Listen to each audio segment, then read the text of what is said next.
could you come in here for a second? I could have used a little more cowbell.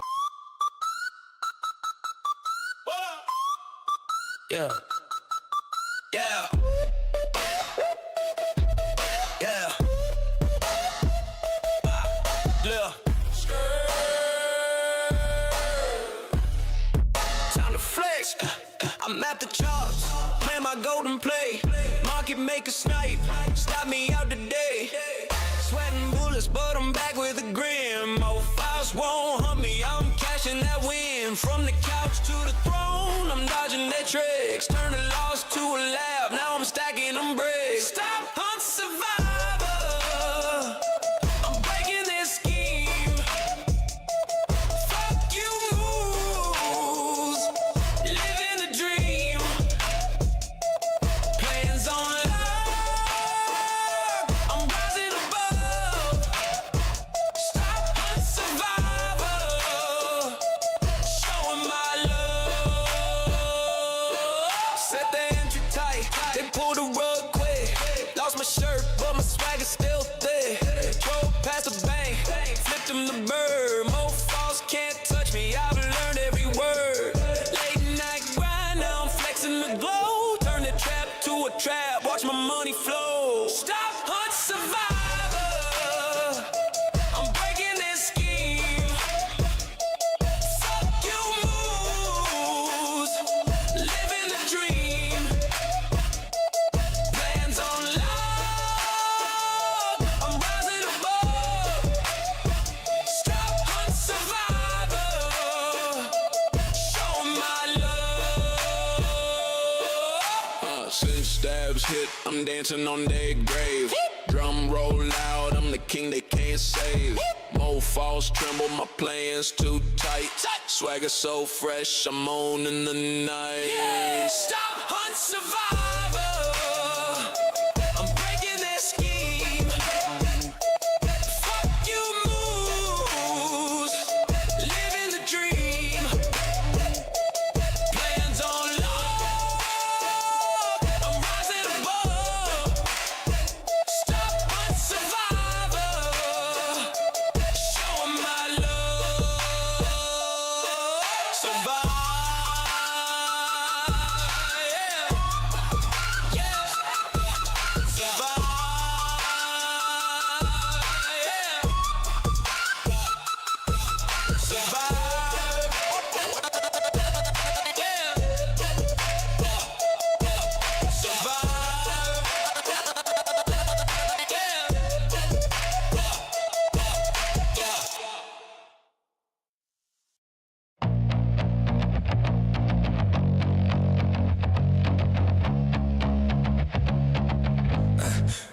They're jacked on the market's turn, chasing them coins where the tickers burn. Crypto fiends, veins hot with greed, hoid only dreams in a blockchain need. While it's stacked with coins, no sleep. FOMO's got them diving deep. The wide on trades in a digital dive. Market swings keep the buzz alive. Yeah, yeah. Snorting Satoshis, hooked on the rush. Pump and dump, chasing that crypto crush. From the Discord down to the moon they saw. Crypto junkies screaming more on call. Snorting Satoshis, no stopping this high. Riding that wave till they crash and fall. All in no brakes, they're losing their minds. Addicted to the blockchain grind, grind, grind. They're preaching about freedom in the pixel storm, but the banks tapped out, their dreams deformed. Rig in the basement, mining for bucks. Power bills got them down on the luck. By the dip they yell, eyes wide with hype. While the girls like, babe, you're losing the fight. Checking the apps like a dealer's hit. Every red candle's a gut punch split. Ooh, yeah, hooked on the rush. Pump and dump, chasing that crypto crush. From the Discord down to the moon they saw. Crypto junkies screaming more on call. Snorting Satoshis, no stopping this high. Riding that wave till they crash and fall. All in no brakes,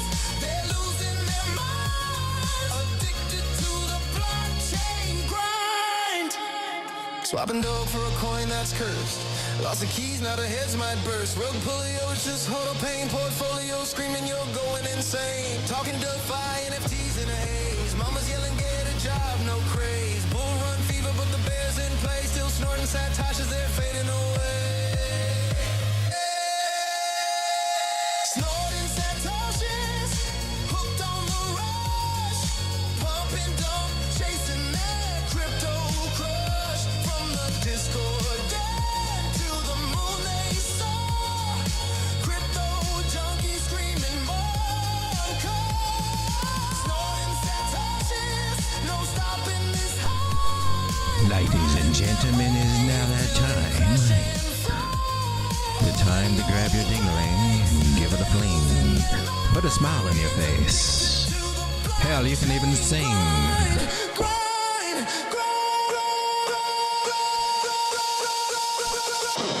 And raise your cowbells to the air.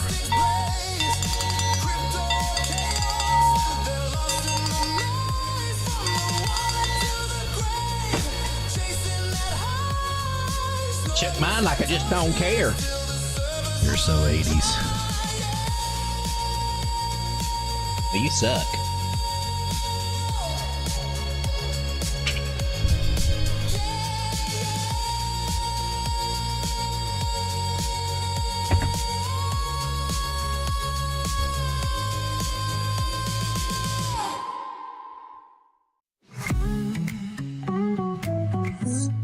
See, Sean, that would have been the perfect time to transition over to the scene.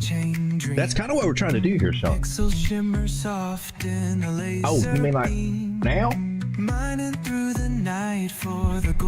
Habib. I got you. For those of you out there that have been hitting that like button, I just want to say thank you very much. Welcome to Late Night Crypto with Road Dogg, everybody. Glad to have you here.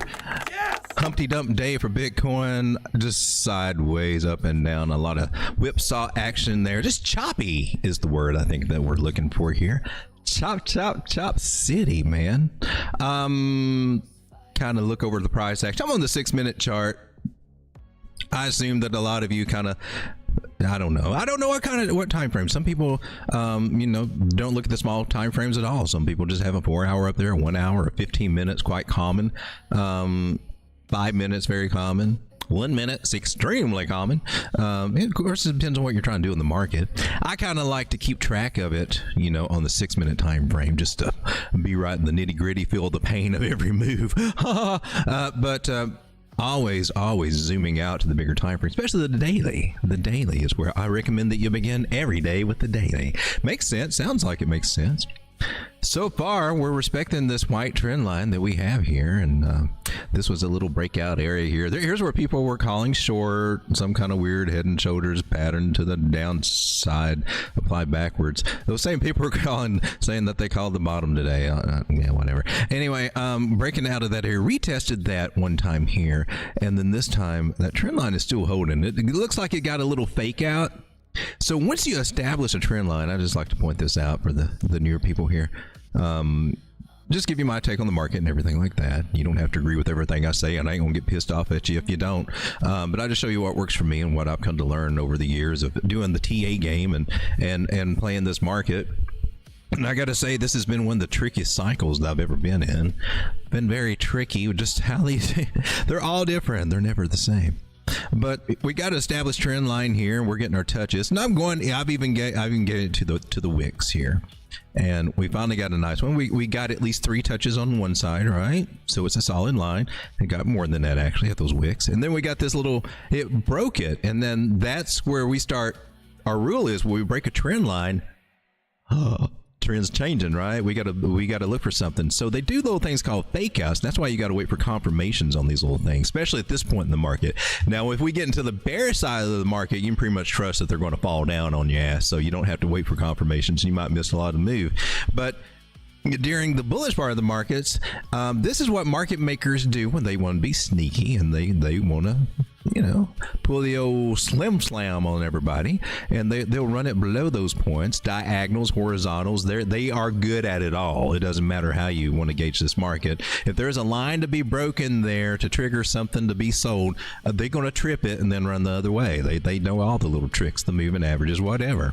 This composite man that we trade against knows all of our little dirty little secrets. But anyway, that's a nice little bear trap, because once he gets back in here, then I look for a stronger move, and this one looks strong. It looks like he's starting to peter out a little bit, though.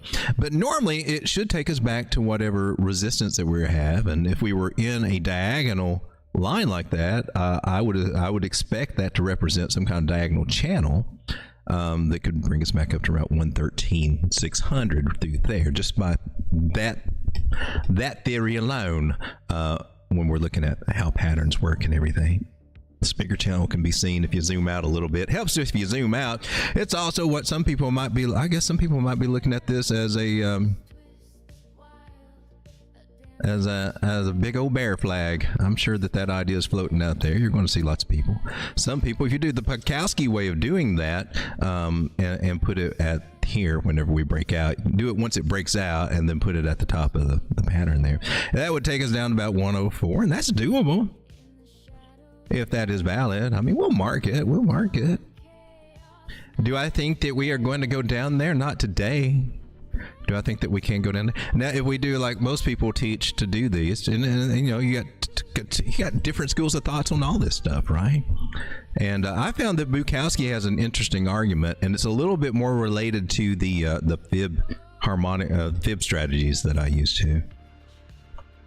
And 103, 104 being an interesting area that, if that were to be true, and it can be valid. Well, I am almost positive that there's a lot of people out here looking head and shoulder to the downside.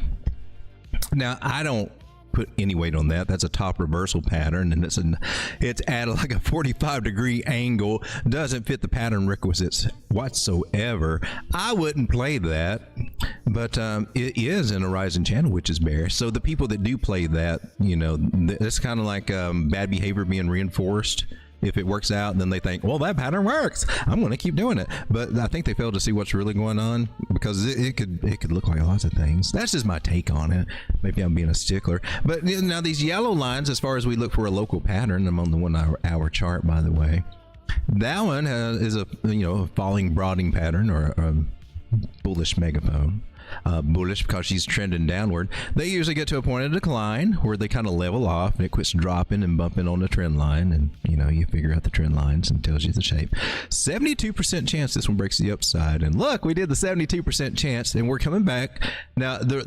I don't ever hear anybody talk about this with pattern trade. I never hear. I mean, you'll hear it kind of just thrown in, but not as something that every pattern breakout, I expect a retest. I just automatically expect a retest. That's just, and that's how I look at it. I don't always get them, but more often than not, we do. And the rules of it are, and it can vary. The idea, you were told they'll come back and retest the breakout. Well, sometimes they come a little lower. Sometimes they'll follow that line down here and do something to bump and run and finally take off. They can do all kinds of things, but every time that they break out of an actual pattern, they've got a certain percentage, just as much as they do to break out. Like this one, 72% chance to break out. It's got somewhere in the 60s of percents to break down here, the lower 60, come back and retouch that trend line. I don't know the exact number, or I would tell you. I'm not one of those that are just going to pull out a random number on a pattern, because I just think that just kind of spits in the face of the people that actually put the work in to actually give us the knowledge of this stuff. So I have respect for people like Thomas Bukowski that did all that work, because it's been life changing for me to take it and apply it. Instead of me throwing money in this market and feeding it like I did for the first 4 or 5 years I was in crypto, felt like I was just feeding it $500 every couple of weeks. Just one of these days it'll turn into a 10,000 or something, and just keep feeding it. But ever since I learned TA and then finally learned, how to manage myself That means trading. That's basically what trading comes down to. You learn how to manage yourself and your emotions when you start making money at it. When it starts working for you, that's really what it comes down to, is managing your emotions and managing your risk. And do those two things, then you can start being profitable. Not doing those two things, and then you just keep beating the market $500 every couple of weeks. All right, so here we are on the 1 hour, and we got a nice little green candle, a bounce off an area. I've got a green line here, which represents a 382 Fibonacci, which is a great place to bounce. So the stars have aligned, or the lines have aligned, rather. Get it? Lines have aligned. Anyway, right here at this little intersection, and the traffic cop is saying that way. So we got short-term upside. Now, I'm not sold that we're going to do really great. I do think that in the bigger scheme of things for what Bitcoin is doing, that we have a grace period where we're going to get a little pushback up, and I would love to see 118. I would love to see that broken. I'd flip bullish if we broke that. But we're kind of looking. I'm going to have to get rid of some lines over here. We got new ideas going on. Oh, what did I do? Put that back. Let me take some of these other people off of here. I don't think do we need you anymore? Anyway, this purple line down here, I want to share with it. That was what we were drawing on the screen the other night when YouTube just crapped the bed on us and sent everybody home. So 0.5 Fibonacci, new one that we're looking at, that area we didn't quite make it above. Also, I got this red line. I got lots of little areas over here for resistance that we could just roll over at any time and then come down lower. For real. Now, if we can get past these areas about 112, 113 and hold them, maybe we can come up a little bit and get a little closer to this white line that we broke, which is really a sign that things are changing. And also, don't forget about the little M top that we got going on. And basically, I've got a purple line right here. So let's just say, and that's we're under it now in the current candle. So we got rejected from these areas already. Gosh darn it, am I late to the game? Are you trying to go for one more run? We're hoping it's trying to go for one more run up through here, right? At least one more, maybe a couple more. That would be great. I'm cool with it. So when it comes to Bitcoin, this is probably a good time to look for some de-risking ideas, in my personal opinion. You don't have to. The reason that I say that, and I want to keep coming back to this, is because we got some bad news on the weekly indicators, which have a lot of... They got a lot of power. They got a lot of momentum behind them. And every time that I haven't listened to them, I've always regretted it. So I keep saying that. And the reason that it's so easy not to pay attention to them is because look what's happening. We're trying to go back up a little bit. We got altcoins that are starting to do some stuff. So the money's shifting out of Bitcoin into altcoins. And a lot of people have called and have been calling altcoin season for months and months. And I've got...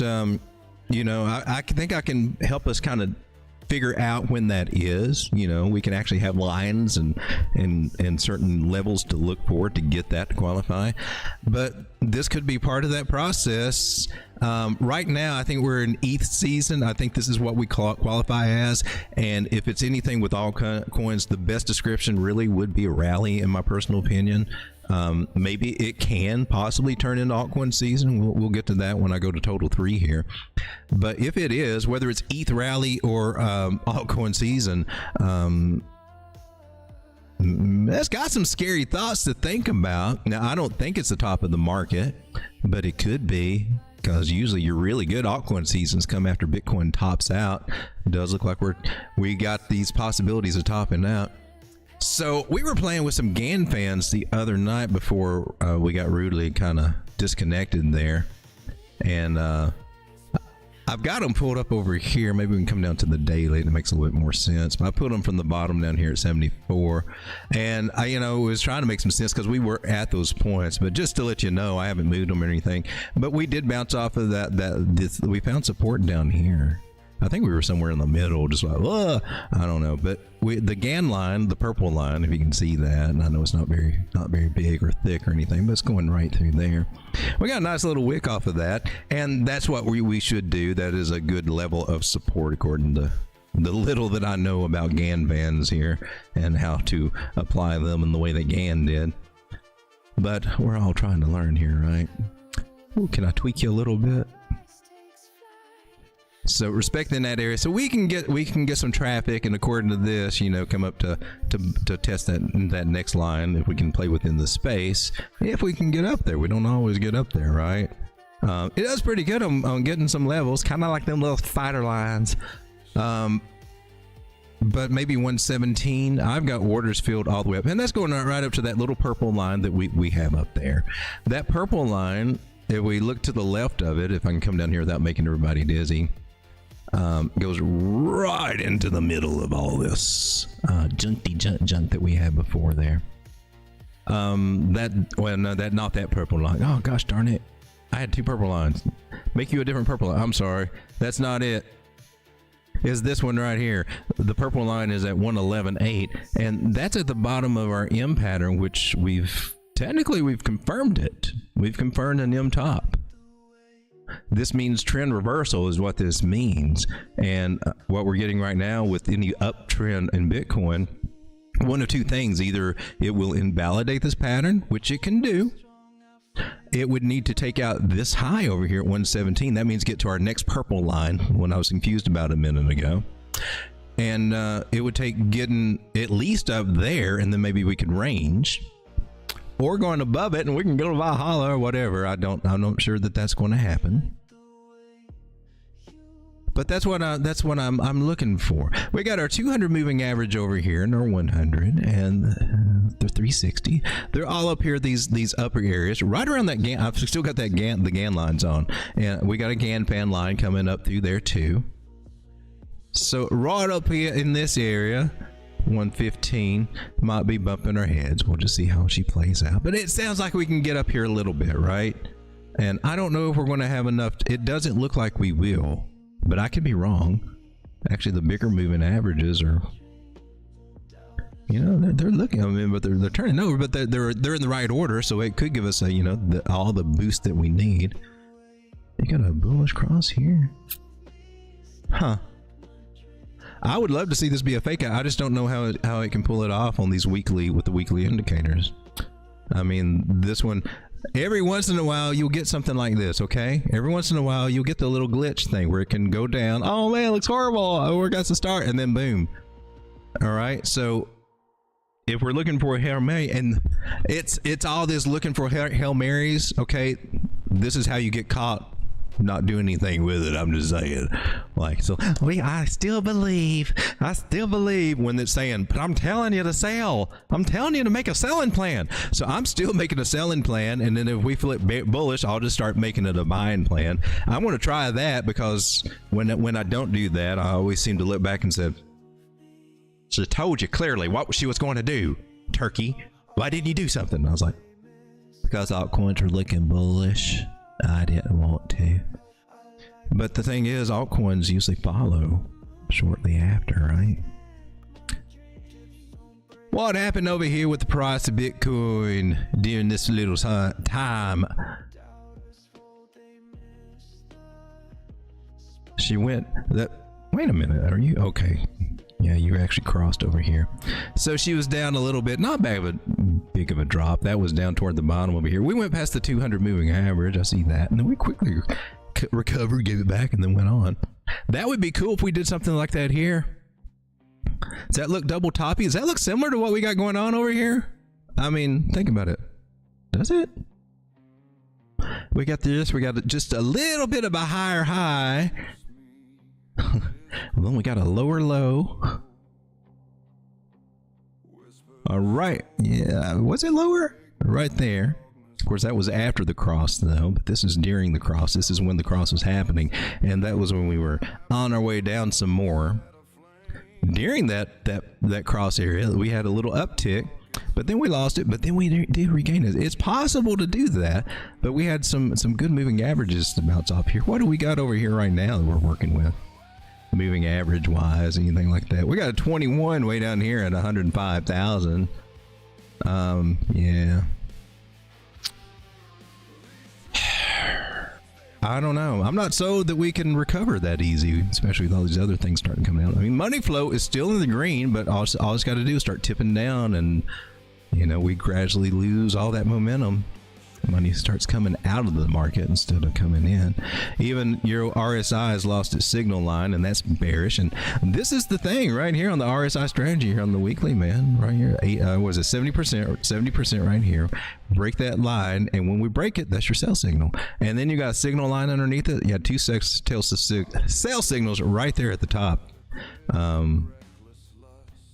Saying the week of the 11th was a good time to last chance to bail out before I take the market, and we don't want to hear it. Don't want to hear nothing about that. That was this week over here.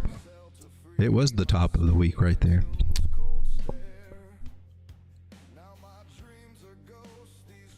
And so, ladies and gentlemen, here we are.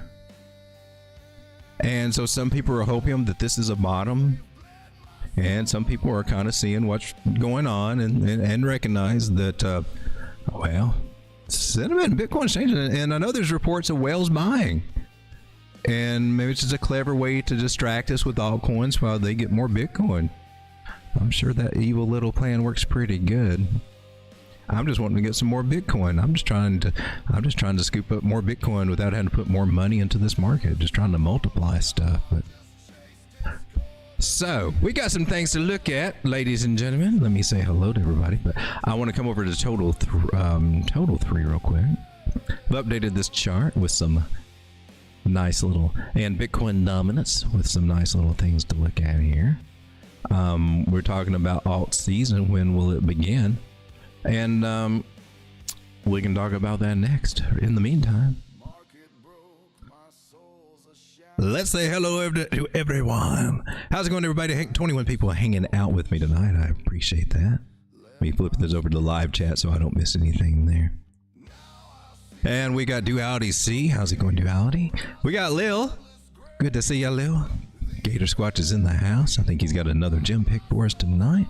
I've got a list of some altcoins to go over to. And while I'm doing all of this, Mama always said playing shitty patterns always gets shitty results, and Mama was right. Is that you, Lord? Okay, anyway. That was weird. We got Ave Medina. How's it going, Ave? Good to have you there. Always good to have you guys hanging out here with me every night. We got Dave P saying Crow. Man, Crow's being a beast right now, ain't it? Remember when it was at 7 and 8 cents and nobody wanted it? Like, that's Crow. Oh, who else is getting Crow? Look at the bottom formation. I wouldn't touch that with a 10-foot pole. Crow some crap. It's trash. Now look at it. I used to, I would hear people do, my mentors and things like that, the people I'd watch, I just noticed that I would see that being said by the people that I was watching and following, and then a couple of weeks later, I would just be seeing them just clapping, or just be, not necessarily clapping, but, praising.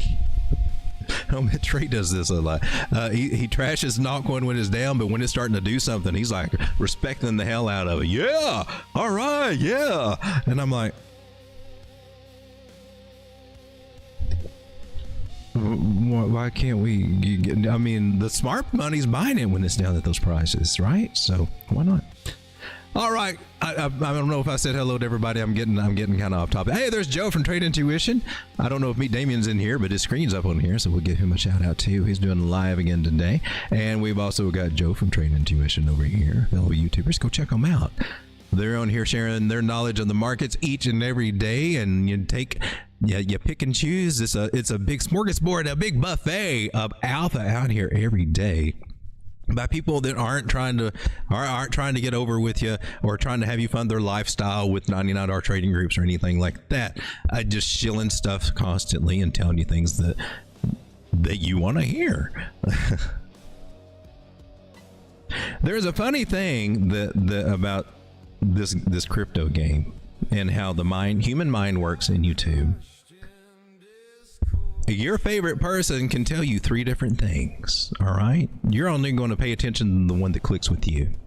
If they tell you the price goes up, down, and or sideways, you're going to remember what resonates with you. You're not going to really pay as much attention to the others, right? Doesn't matter if it's right or wrong. It's whatever it resonates with you. And therefore, oh, they agree with me. You find that. And that's what you remember. And our memories get kind of jolted. We don't actually remember things as they actually happen. And you might even see that with them. They don't remember things and they actually went down either correctly when they re-explain it. And that is how truth gets misreported and misrepresented, and things start going from the straight and narrow off to the wayside when these kind of things start happening, right? You sound just like Kamala Harris. All right, Sean, I got you. All right, so shout out to Joe, but I'm just saying, go check out some people, get good rounded ideas. All right. There's some really popular people out there that are doing some things that are, I'm just going to say, kind of sloppy, and they ain't always right. They're not as right as they say they are. And I just think the new people just don't see it. The seasoned people do see it, and that's why we voice about it. But they just keep richer and richer, but can't get their picture on the cover of the Rolling Stone, but they would if they could, and you'd never hear them shut up about it. All right, so here we are, Bitcoin dominance. I'm just ranting. I'm sorry, ladies and gentlemen. Okay, so I've got to confer that, personally, I still think we're in rally territory, and that means that we could lose it. Personally, what I'm looking for, I think that we're in ETH season, where all the attention's in ETH. That's kind of cool, and that is technically like the first stages that you will see. Here it is. On your path to altcoin season, the attention is on Bitcoin first, and then when we really start noticing it, I know everybody's crying, it's going to be Solana this time. It was going to be, what was it going to be last time? Was it Cardano, or I don't know. It was going to be something else last time. It might have been Solana then too, but Solana kept crashing on everybody. But here, it rose from Bitcoin. The tension rose from Bitcoin, and then into Ethereum, and it's a process. And then after Ethereum starts getting up and topping out and doing things, we're starting to see it roll into large caps. So your other layer 1 projects and things like that. And then after that phase comes phase 4, which we call altcoin season. So I think we can definitely see that the Ethereum is, and we're seeing some rollover. We've seen some pick up on some of the other bigger altcoins. So we're starting to see but it's just starting, right? It's just trickling in.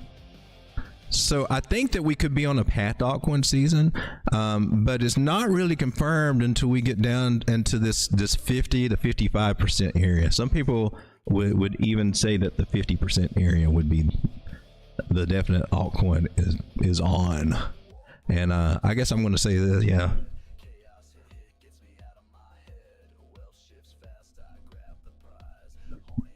Altcoin season is on, baby. Woo! All right, so if we can see Bitcoin dominant, come to the daily so you can see what this looks like. If we can see it come down here, and we got a good chance, I ain't gonna lie, we broke a trend line, so hey. I'm seeing the moving averages slowly start rolling over from the small ones, and then just rolling over one by one, like synchronized dancing or something. I don't know, like synchronized divers or something. And they're just rolling off of here. We got up to 65%. I personally was looking for us to come up here, and we still may do it. Who knows? We could have just an altcoin rally going through these first stages, these first stages here. Man, there is a big delay between where I'm talking and what's showing up on what you guys are receiving. We got like almost a 30-second or 40-second delay. All right, so anyway, so we could be going through some of these stages like phase 2, phase 3, and then we can back out and Bitcoin can take the show again. That can happen. What I'm seeing with the moving averages on the daily is that we're just coming down and ticking each one of them.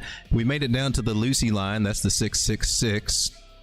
on the daily. That's the devil girl, and we're trying to find some support there, and there could be some some give backs on altcoins, and then we give move more toward altcoin season as we could come back up and retest some areas of resistance, which were support, and then roll on over. We can do like we did over here, and that kind of sucks during those phases. I would say our September will probably look something like that. Now that we're headed toward September, it's August 27th now, so we're almost there into Rectimber. Seems like everything's falling into line for a good Rectimber, losing trend lines on Bitcoin and other things, but and altcoins, we're seeing some of them pop off and some of them are not. And the smaller ones are not, because if you look at that's not it. If you look at this, it's not their time yet. They're in the last. See, we got phase 4 over here, altcoin season. I can't see anything. We got phase 4 over here, altcoin season. And that's actually got some more subdivisions in it too, and you pretty much kind of divide it into your market caps on these coins, and then all these little low market caps, those under 50 million and stuff like that. I mean, they'll get some stuff, but they're still kind of the low rung on the totem pole. But then when the money finally gets into them, they don't hang around 50 to 100 million anymore. They start coming up at the very end. So if you get into them too early, you sit there twiddling your thumb while everybody else is saying, yeah, hey, I just called my Lambo dealer today, and I'm picking out like a rainbow Lambo. That's so gay. What?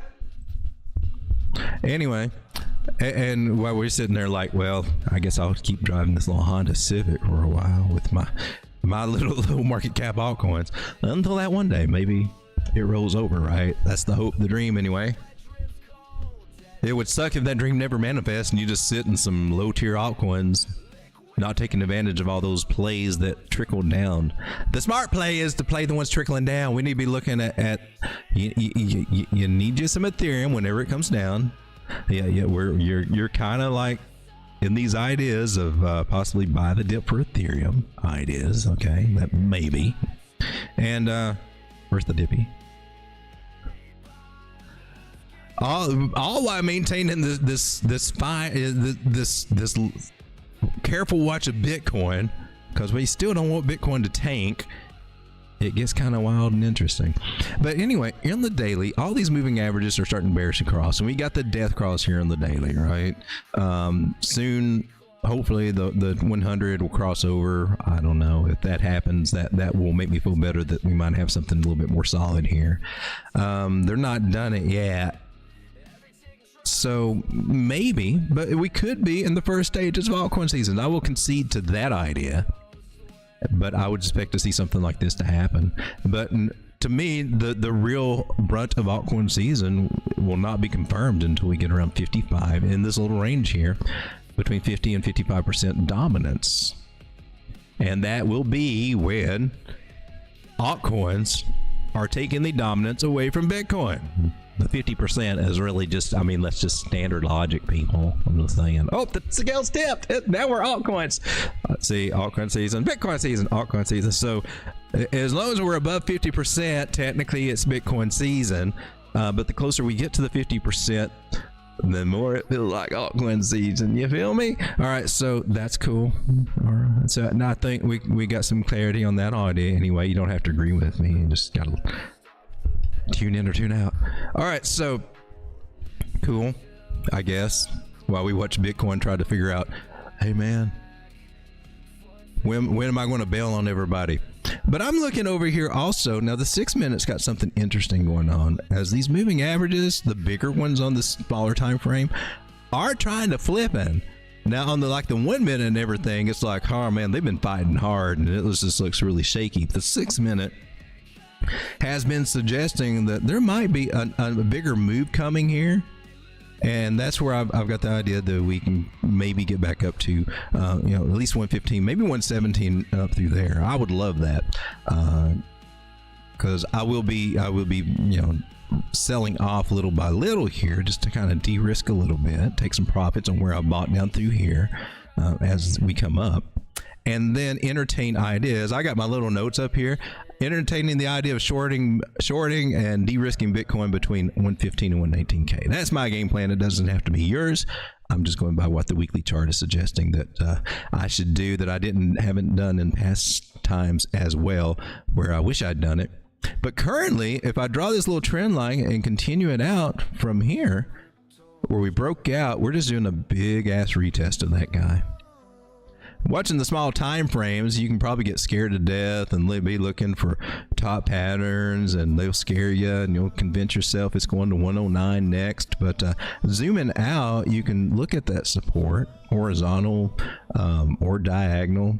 I use diagonal a lot. Fibonacci's take care of my secret horizontals, and you can see we're still just slowly making higher highs and higher lows. And I'm cool with that. I like that. Are we working on a parabolic little step pattern here on the smaller time frames? Will we start getting a faster move? Maybe as we go toward the week, midweek, where we're coming in on, I believe we're coming in on Wednesday, right? And then going toward Friday. Do you think they might try to pump us up a little bit? Try to get some of that altcoin money out there reeling, trying to get some of the retail enticed, because this is when retail starts perking their ears up for crypto right now. We should start seeing a little bit more interest in it. Bitcoin getting a little cheaper. It's not, oh my God, it's about almost 130,000. I can't afford that.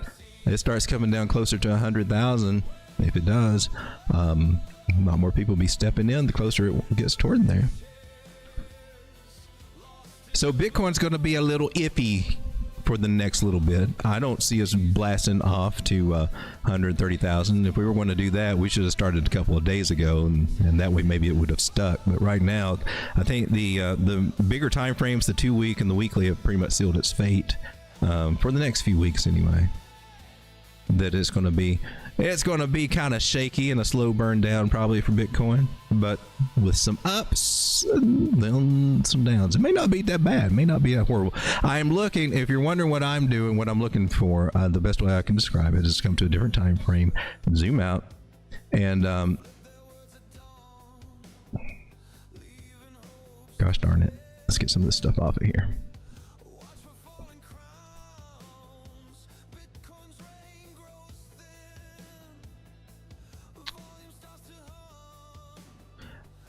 We are going parabolic. So from this very bottom to our very top, I'm looking for a 236.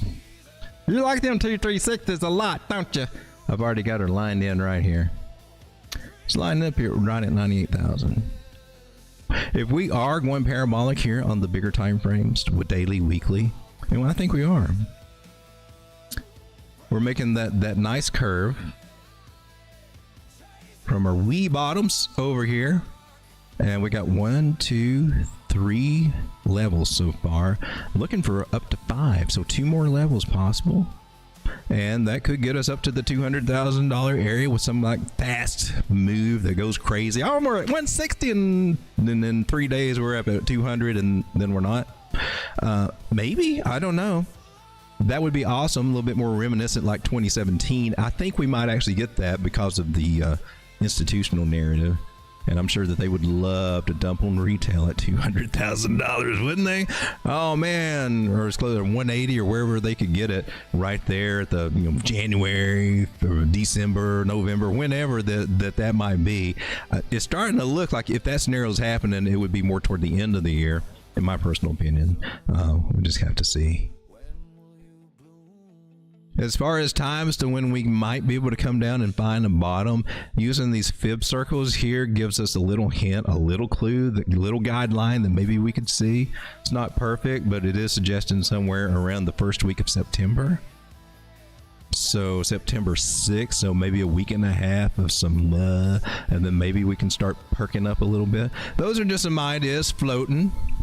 And even coming down here, down to close to 100,000, in the bigger scheme of things, when we're looking at the parabola, the curvature of the line, that would perfectly respect it for a bounce. And that would let us have that little double top moment, measure move, and all the goodnesses of it. And be what we would call a healthy correction. Dropping, if you would, a mere 20%. A mere 20%. It could so easily be 30, dude. It could so easily be 30. And some people are looking around 88. I'm just saying. Well, let's hope that doesn't. That would be a lot more bearish. But these Fibonacci areas that I've got over here would lean to it would fall right in line with the bigger scheme of things for us to get this big move and to complete our mission on this 5-step parabolic step pattern that we seem to be in. That's what I'm leaning with. That's my take on the market. And right now, if you don't mind, here's something a little interesting for you altcoins, for you little degens. Have you ever looked at others / ETH? Since we are in Ethereum season, this is kind of interesting. It's others with an S, right? Others to Ethereum. I started this earlier today looking at it, and I noticed something. We're on a 786 Fibonacci right now. I found that to be very interesting, as that is the known reversal area for here. It's a higher low from the last time we were here, signifying that there's this crazy possibility that at this very moment, starting today, that we can start seeing all the little altcoins, or most of the altcoins, starting to gain some on Ethereum, leaning us a little bit closer to altcoin season ideas. I'm warming up to it, but I made it clear where technically the altcoin season lies.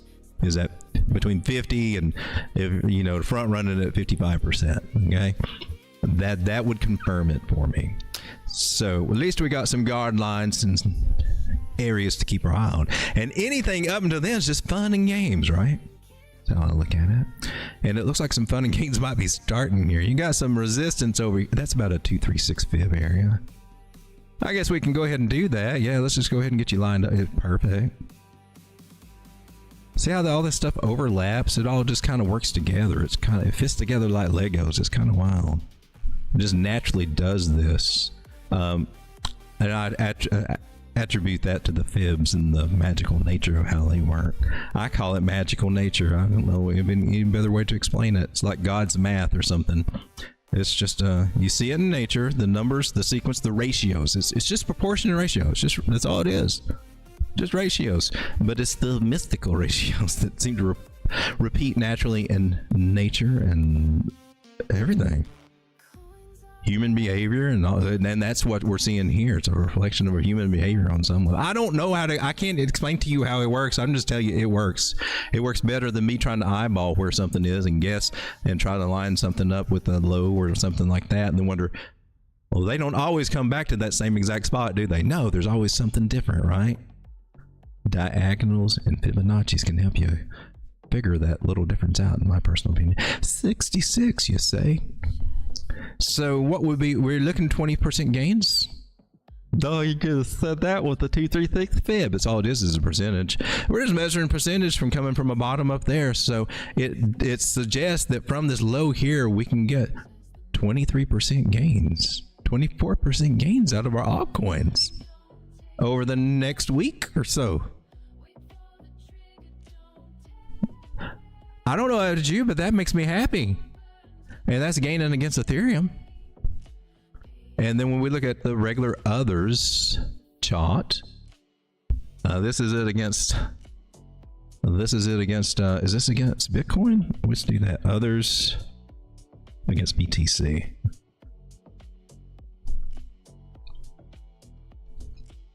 I think this is a clever way to kind of gauge your altcoin season ideas too, because this is really what it's about. So are our altcoins, are the small ones starting to gain on Bitcoin?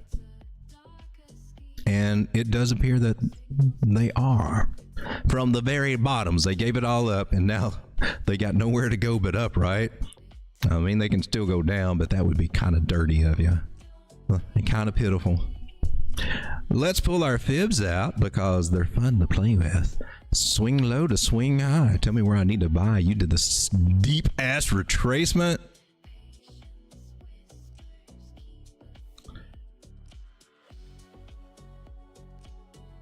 And the more I learn about Gartley and Carney and their stuff, the more I see it overlap with what I've learned from piecing things together in other places. And it's really interesting, and it's slowly starting to click. But all these M tops, and that's an ugly one, you know, they often have something called a harmonic pattern, and you've seen geometric patterns, you know, the flags and all that, and you see all that. We use it, and they're helpful, they're good, and they work. They have a degree of success and everything.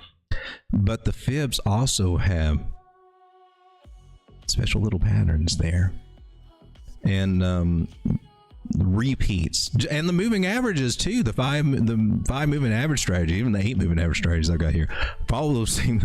They've got one too. It's like there's a little algorithm that can be applied, and certain things do repeatably happen in a certain way, and I find that fascinating.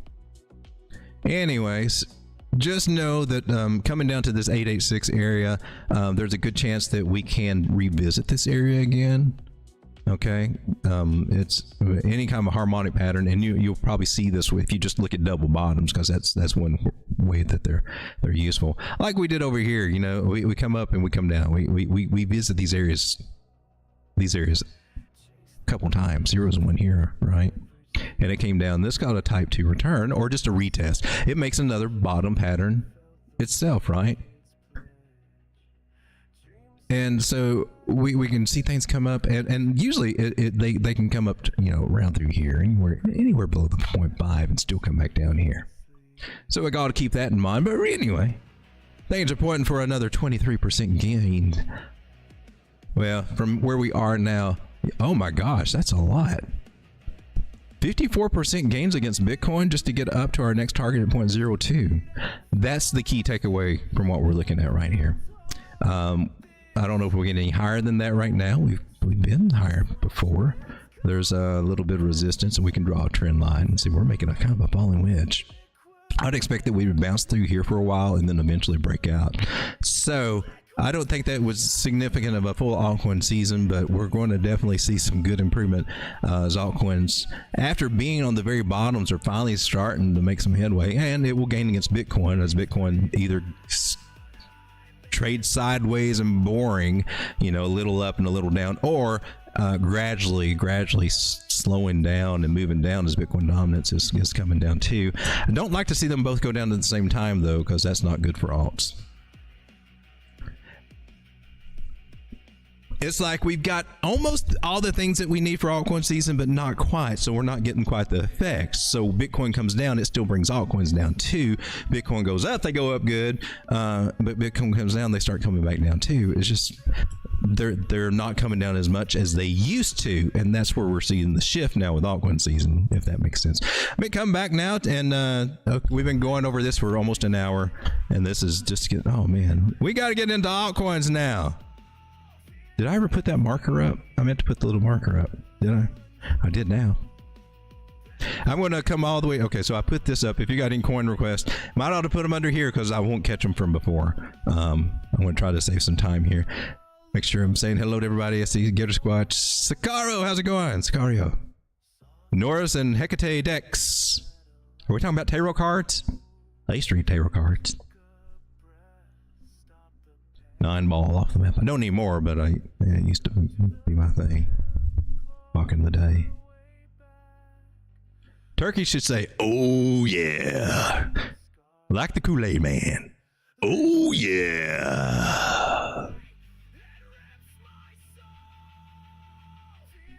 But anyway. And it seems like here on others, if we are looking for bottom pattern shapes, yeah, you got a possible inverted head and shoulders form in there. Maybe. Could be that. It could also be a failed one and come back down and do that little double bottom thing too. So we got to wait and see, but hopefully we got some good crossings on the moving averages. We'll see if we can have that continue on up. The best thing I can say is, you know, I don't want to squint my eyes and depend on that. The most solid thing to do is those underlining trend lines right there. Break that trend line, then consider your next move. Until then, hey baby, anywhere we're touching that line, it's not a bad place to either enter or add to your position within reason. You want to try to do it near the before you get your 3 humps in, right? Because that third hump is usually right before the dump. That's just the cliff notes of how this works, folks. It's just cliff notes, just an easy way to look at it without us having to get in and talk to Elliot all the damn time. Elliot, what do you say about it? See, now we got to bring Elliot in, and you know how he is. Elliot's got some interesting ideas on the bigger time frames I saw for Bitcoin. I'm just saying. You got no opinion over here, Elliot. This looks juicy to me. I like this. What is this, the 4 hour? Oh, look at the 4 hour here on others. We're working on getting a flip, and we still got to flip Lucy over the 800. That might take a little time, but everything else is starting to line up bullishly here on the 4 hour. It's going to be interesting for these little tiny altcoins, ladies and gentlemen. So, right now, let's venture over to take a look at Crow, which just keeps on going. I was trying to short it, and I just gave up on shorting it. I tried to short it around 25, and it says it might be top. We got Elliot on. Elliot, he's been probably saying that the whole damn time. He gets kind of crazy. So right now, the best way to gauge this one is to zoom back out, go to the high it was at, swing high to swing low. Tell me where price is going to go, because we're in the big lose now, folks. We got past here. Notice how it works, because you're getting in life examples of everything that I've been doing, and even on the bigger scales. You'll see me take this, and we'll come down and work with the ranges that we're in, but it's really zooming out where when this thing starts taking off. Remember, we're looking from their highest to the low, and I would expect all these old coins, I'm at least looking for them to get through their 618s. Hopefully they'll get higher. I don't have as high expectations that these coins are going to even make it to their 618 on the bigger picture or make a new all-time high. I would say we'll be disappointed by a lot of them, but Crow has definitely got a nice early start here, and I'm pretty sure I drew this on another one before. Looks like you can extend that up. I think we were looking a little bit more narrow, chasing these guys here. Bullish megaphone pattern coming from back here. That one still in effect there, pointing up here at the 0.5 Fibonacci. Actually, we've got to put this guy up here, and the next take profit. I mean, it's this simple. It's this simple. Pulling a fib, and you're marking your targets. And from down here where we were 18 cents or whatever, to where we are now is 100% gains. Coming up to 40 cents looks like where we're headed next. 138% from this little area where it had what looked like a flag pattern that actually broke to the upside. So, excuse me. Flag boys be a happening, and the measure move be like totally exceeded there. All right, so. And seriously, I mean, look at this, man. Amazing. Say you got it at 10 cents and you end Crow, you're happy, man. And if you got it at 10 cents and it comes up to 50 cents, you're looking at about 300, almost 388, almost to 400% gains there. That's a 5x. Nice. Nice. This is on the daily. Let's come down to the 4 hours, see what you're looking like. Look like the same, just going straight up. Looks like you got into the Viagra. And I do think that we can push on up here. She may peter out before. I would take that as a little bearish sign, and she would probably be coming back to test 20, 26, 27 cents, retest this area she just broke out of. The trend line. Looks like you're doing another megaphone. I mean, that's what we got. Looks like you broke out of it, and that could be, if this holds support, that could be mega bullish to take us even up to that 50 cent area. Normally, they don't always do that. A lot of times they fake out and then they come back down to the bottom, and so you can see how that also works as a narrative to get us back down to 27 cents. So got a little stuff going on right here. I still wouldn't short this little sucker. I'm not sold on the shorting idea. I don't even see any bearish divergence there on this 15-minute time frame. Shorters have been very disappointed in their plays on the Crow. But it's not only Crow that's knocking off right now, knocking the boots to the upside. It's also VVS Finance, their DeFi on Crow, which was down at 5 zeros and 34, and looks like it's doubled up there. Have you 100% gains from before she started ticking off. When she was on 15-minute ribbons crossed over here on the 15, and woo, baby, it's on. That's better than that 1 minute 200 moving average strategy. About that, it's another. You can count that as another buy signal whenever all the ribbons flip, and that things are going to get really good, or should. Got another possible flipping happening on the hour soon. So there might be some gives and takes, but there's going to be some more gives out, more given out of this one. Looks like, wow, too high to buy. Pullbacks might be an interesting play. It's wow. Look at this. This is it. Look at this one. Look how far it's been up before. How far did you drop? I mean, this was last cycle here. And we're still down 93% from where it was. Let's say that we get half the way up there. Oh man, it's like a 18x.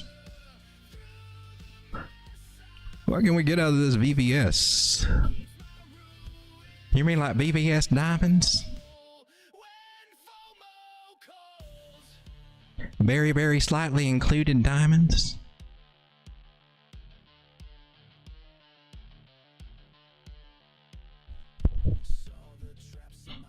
Did I move something? Okay, I moved that. I don't know what that's doing there. All right, that's the weekly, daily.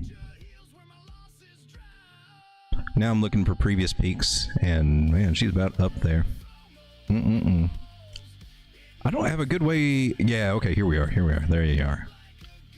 There's this one. We'll try you. See how you line up here. You make perfect sense. We'll go with you then. So we are heading up to our, I mean, anywhere below here was where you wanted to accumulate this. This is, I wish I'd bought more down here section, and now we're at the top of it, not out of it yet. So technically it is still a good place, but for me on a daily candle that just went up like that, knowing that they can still work their way back down after the hype runs off, what the hype always does, I'd wait. All these moving averages are still down here on the daily, 200, 100, all the important ones are still down here. Signifying that this one might have a good 40-50% drop from where we are right now over the next, I don't know, week after the hype runs off, and then it might be doing something. It may not fall that bad. I'd look at the trend line. I would buy near the bottom of the trend line. She should be coming back to the trend line or forming a new one. If it forms a new one, we look for that. But good chance you might just come back to this one. So, in other words, it's a good place to get paid. I'm just saying, good place to get paid. Let's take a look at some other things that are looking kind of interesting today. Take a look at LIPE here. Also having a good day. We'll come down to the 4 hour. Look at that. It's breaking out of our 236 fib area right there, saying, hey, I'm ready to go play with the big boys, or at least trying to, right? First signs of it, she wants to play ball in the big leagues. So, hey, good for you. Let's close some candles over here and stop doing all this little silly wish you whip a go up and come back in the wish I would have bought area. I think it can do it because it looks like we got a little bit of a bear trap idea here. A swing failure pattern, whatever. It faked out, then now she's trying to do a strong move. That's what I look for when they regain a pattern after they do that, a trend line after they do that. Strong moves. Seems to work pretty gosh darn regular, so I stick with that. And that's what I do. It works for me, folks. It could work for you too.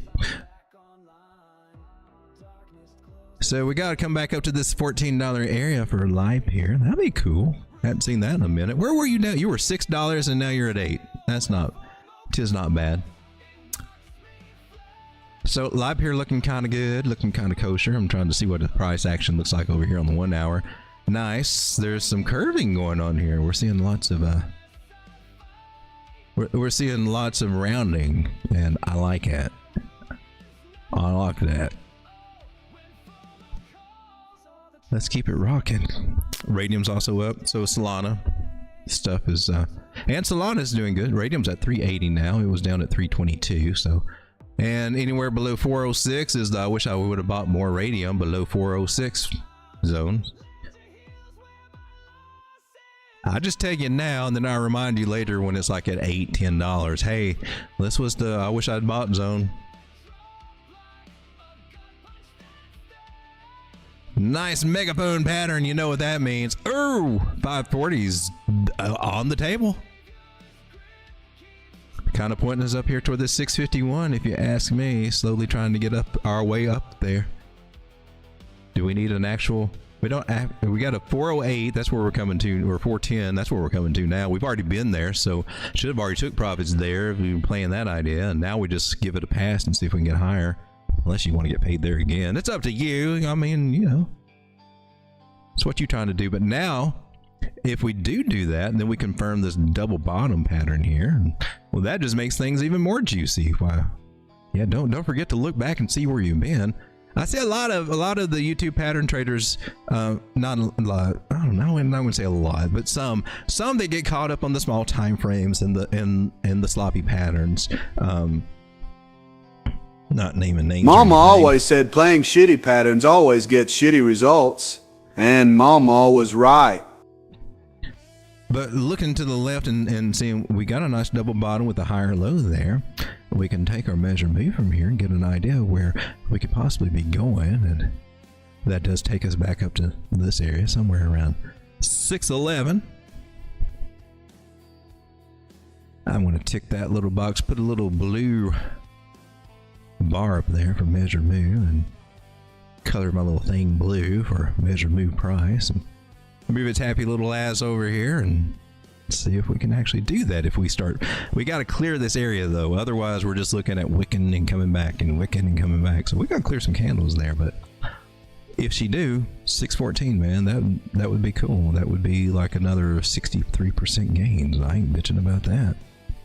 Other than Radium, we also got Syrup. It's having a pretty nice day.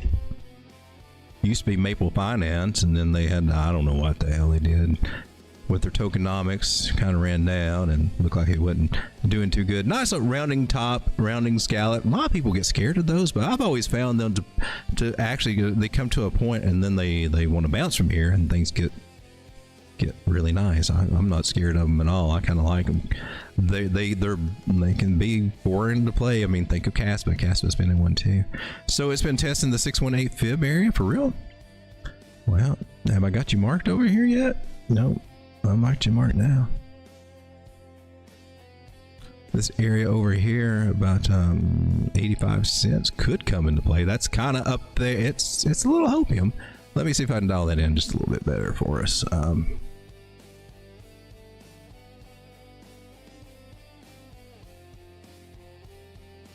we already got that one.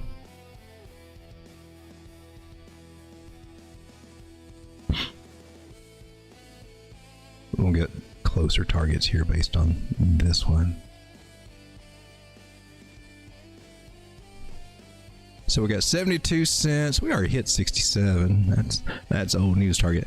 80 cents, and that's kind of cool. We can get up there for Syrup. I'd like to see that happen. Just gotta get out of this little zone here.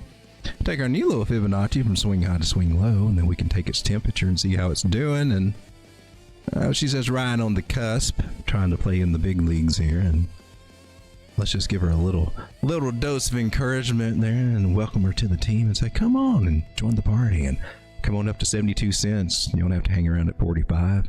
You ain't got to do that. First places I'm looking at are going to be the 618 fib from here. We've already had it marked out.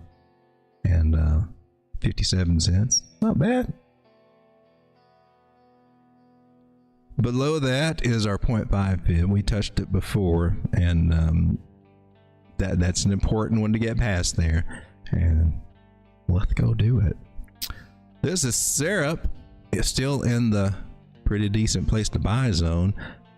15, 26. It'll take it some doing. There's probably some faster horses out there, to be honest with you. But if you're already in it, then you can count on maybe up here at 72, this 80 cent area. This being 50 to 70% gains up in those targets. I like that idea. I like it a lot. Man, you got a lot of targets up there. Yeah, I guess I do. I want to see them all hit.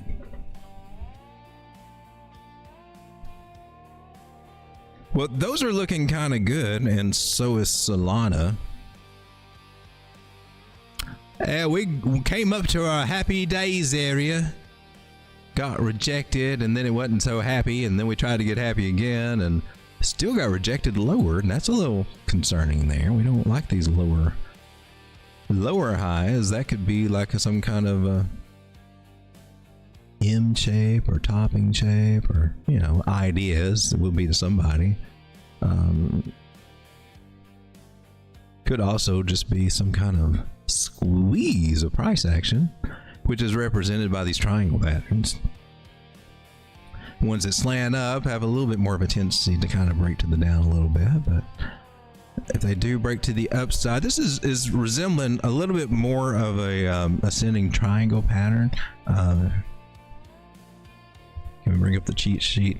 Yeah, look over there.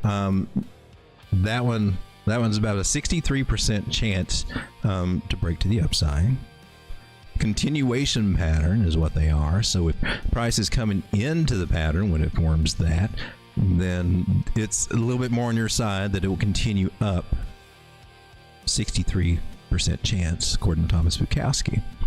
The measure move is the width of this, and I would just go from top to bottom here. No crazy measure move down to here and stretch it to where a bookmap target. We don't play that game over here. We do the traditional method over here, and very accurate. Also, it takes us up to our previous 786 fib area. I would lean more to that than any kind of measure move to wherever I want it to go. Right here, I see that. I never have understood that. Never have understood that. Haven't seen it as much lately, though.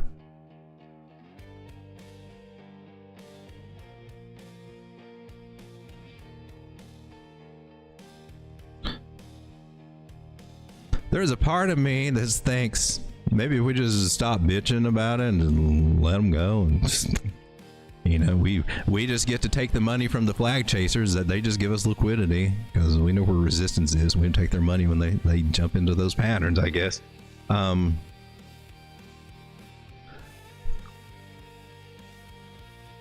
let the teachers teach what they teach.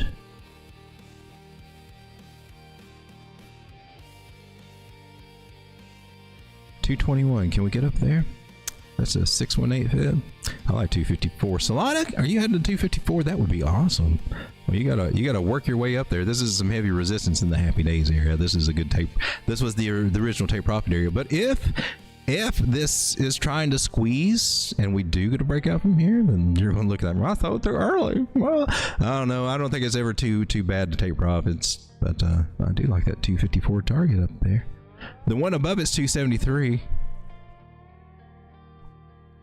This is a cash or a Akash network, and it's on Coinbase, KuCoin. I'm looking on the KuCoin chart over here. I'm going to zoom out to the daily. All right. Well, we've been bragging all this stuff over here before. Hitting these targets, bearish megaphone pattern, which surprise, went bearish. Measured move. How did the measured move work out? If we take the measured move, we'd take it down like that, take it, put it at the breakout. Did it do pretty good? We still hadn't kind of hit that area. They're not always, the bee's knees, but the Fibonacci sure do be doing a lot better. But measure moves do get you in the general area, and that's why Thomas Bukowski has that multiplier that you apply. Like, it only gets a certain percentage of that measure move. Just throwing that out there. A lot of people don't know anything about that multiplier. I've never heard anybody on YouTube talk about. Well, I don't think anybody. Very few people follow Bukowski's rules. I know Mitch Ray does, and Crypto Savvy to some extent. He was happy as hell with Bitcoin tanking because he's just a bear in disguise. I like him. He's a good TA, but he's bearishly based. He's who you want to follow when we get bearish and go short, though. I'm telling you that. That's his stomping ground. Anytime to short, he can nail the shorts. But he never, I don't ever see him. He's never gung ho about a long on Bitcoin ever. I don't know. I don't get that personally, but makes me think maybe he doesn't really see the big picture of Bitcoin fully or appreciate it or something. But he's definitely a good analyst. Except for when he's biased, then there's always, a bearish tone. But he's good. He's good. If he just get past, if he wasn't biased, man, I think he would just be the bee's knees. All right, so possible double bottom that has not confirmed over here at $2.08, but we need it to 187, 274. This one's kind of slow to take off, but you can see what it can do, right? It went up to like 6, even spiked up close to $7 there. Hardly doable. Something like that to happen again, I think, or close to it. I'd be looking at 475. Testing that area, that would be a nice little area. Make a little gains on this one. It's easier to buy here when it's cheaper than to buy when it's on its way up here to $4. That's 300% gains on that one. I got a bag. I got some of it staking. Got my crow. I'm getting it unstaked. Some of it. I've been unstaking some for a while. It takes 21 days on that ecosystem to unstake. Also got Pump. Take a look at Pump. I guess Bybit. A lot of people like Pump. Think Pump's going to do good. I'm not crazy about Pump. It's got too dang many coins, I personally believe, and a little overhyped. But yet, I'll still play you. I'll still play you up to these targets, 0.004. Bouncing off of a nice possible channel idea. Seems to be working. Want to lean with it until it doesn't. I see 47 to 50% gains still in the cards to make it to our higher high. If we're in a channel, if we really are in a channel, well, this is the best way to test it, because if it's elevating, it should be making higher highs, right? Especially if we're going from wicks to wicks. If we wanted to use that angle instead.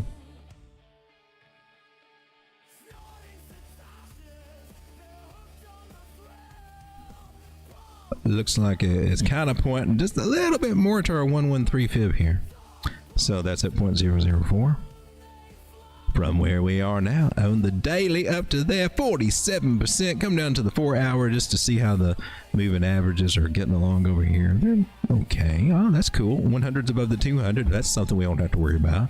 That means that we can flip over here and be on our happy little way soon. Start coming up to these areas about 0.0038.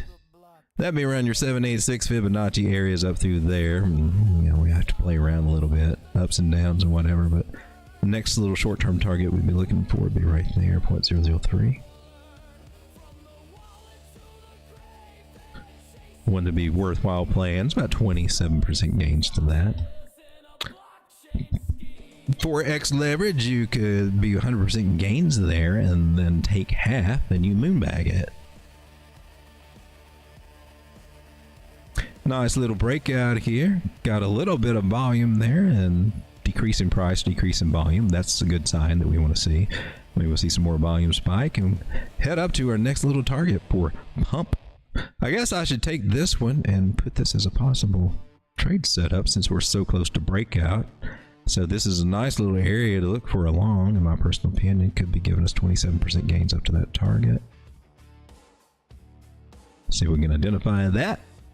Post this over into the group there. Thank you, Ave, for the picture. Use that on the thumbnail tonight. And let's go over to where we at. We're in that's the chart room over here. The chart room, and we got trade setups. This is Pump. Daily chart. Swing target. Swing target for a channel / wedge breakout, however you want to look at it.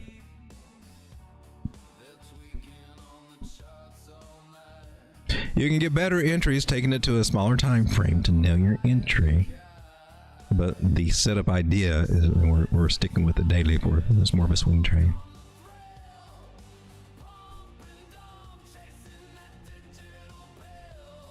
And what is the target? Uno 0.0038. 383 area. Well, it was about 25% gains.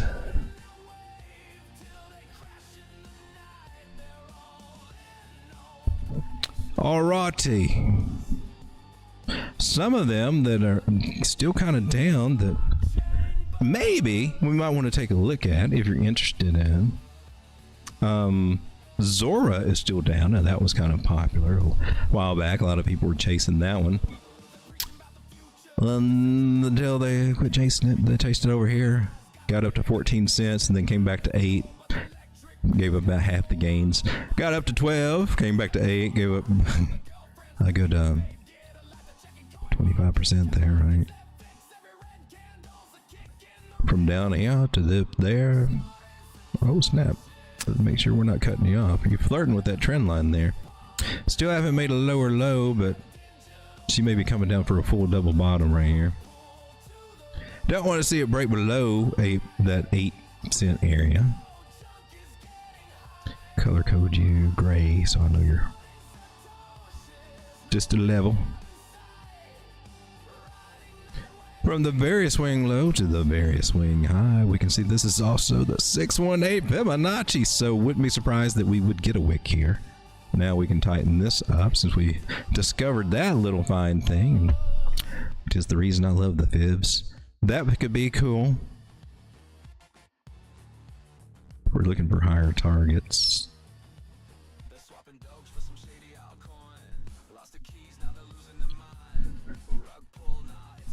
I would be looking for these for that guy.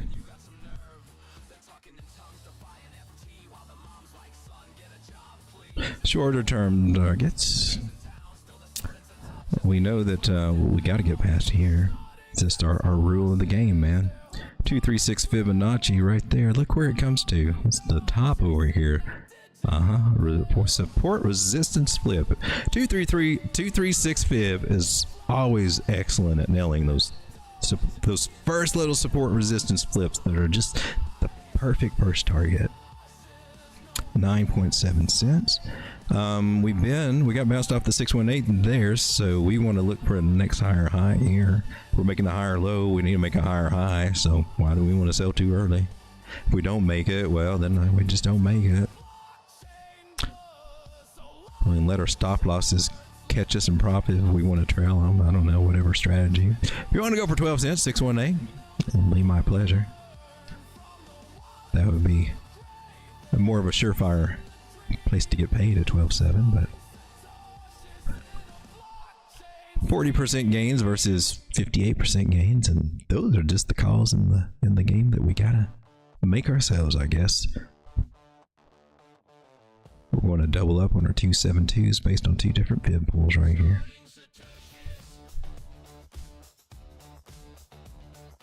Got these juicy horror high targets right here, 16, 18, and 19 cents. You're the wrong color.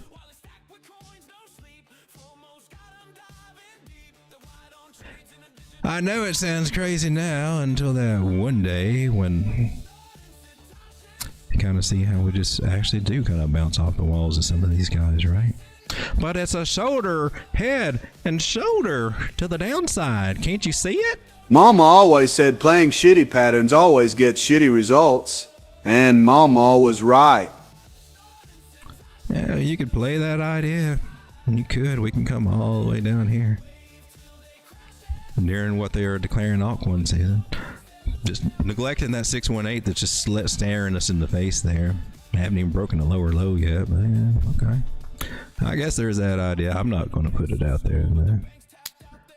Go to 0.00049. That would be saying Zora is just going to bite the dust and fall 95% or 100, almost 100%.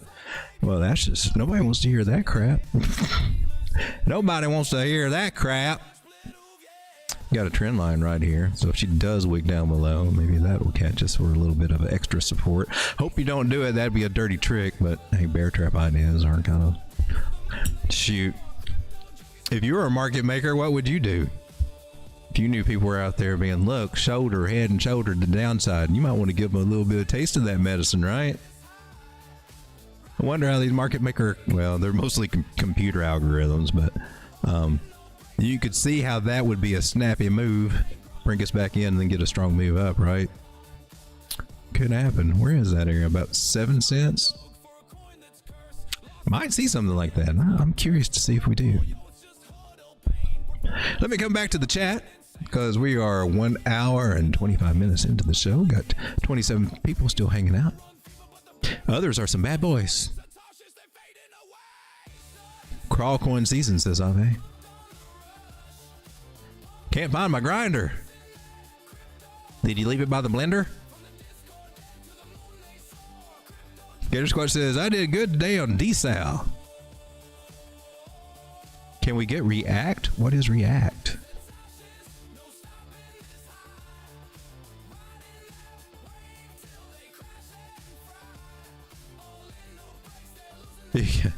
Oh. You know, when I first met Soul, I thought Soul was a bot. I was convinced Soul was a bot, but Soul's cool. Or Lil. But it used to throw me off too. I would just keep seeing message retracted, but that's just how we do things. Like, oh man, I left this thing on the thing. I'm sorry. Have you been able to see stuff, right? I leave stuff up there sometimes. I don't mean to do that. But hey, that's a cool cheat sheet. I'm saying.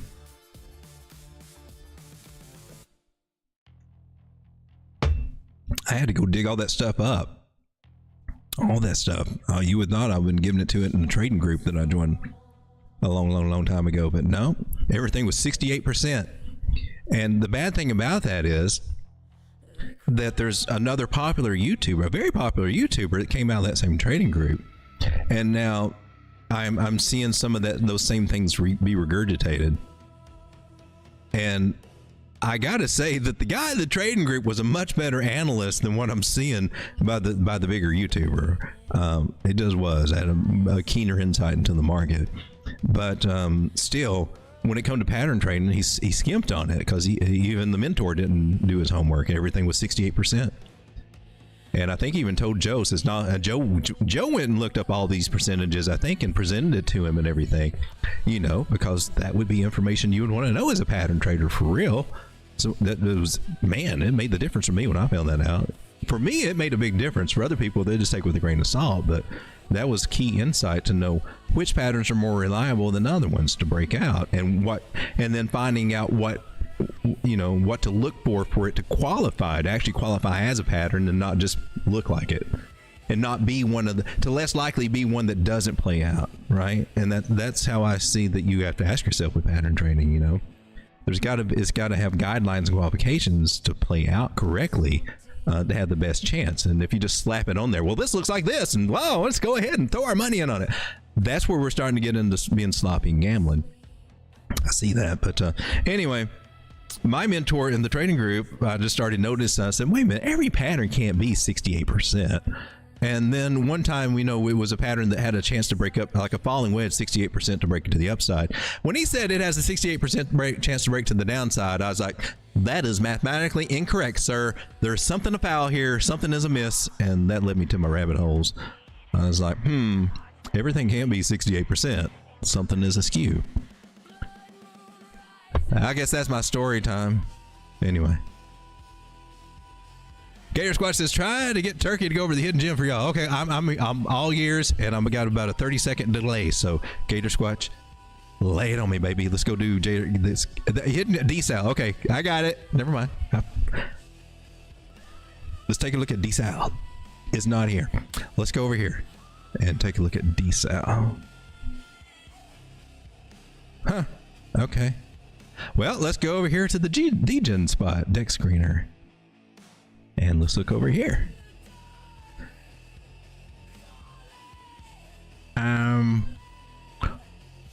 Let me come back to the chat.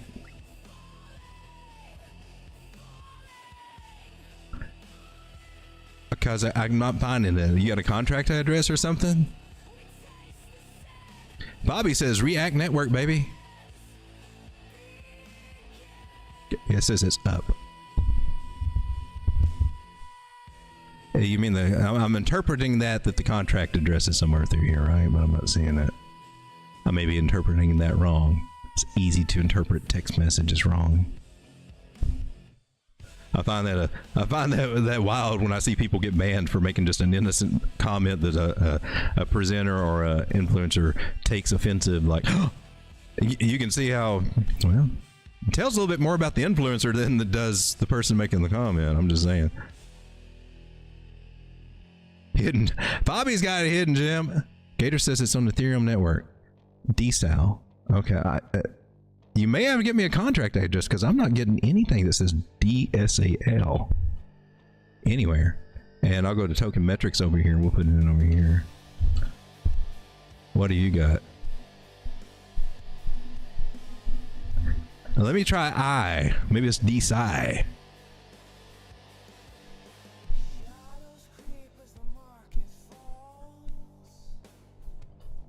Maybe it was an I. No, I'm getting nothing. All right, I'm going to go with React until we get some more information. And we'll come back to DSAL once we figure that out. Reactive Network, KuCoin's got you against Tether. What's going on with you? Okay, that's interesting. Now, I got to say this. Now, you're losing the 50 moving average here on the daily, or flirting with that idea. And got some bearish crosses here on the daily coming into green cloud. For what I'm saying, it's great this is up, but this is probably where you want to get paid, baby, because you broke a trend line. I don't know if you saw that, but this is the area where it doesn't get any better. Since we came to a bottom and we did this little guy, yeah. You came to 6.8 there.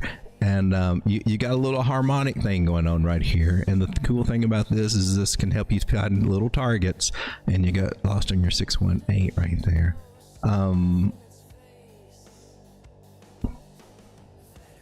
You're looking at coming back to this little zone right here. If I were pulling from here, I would actually go. But I go with my original thing here. I'm going with mine and not Scott Carney's idea.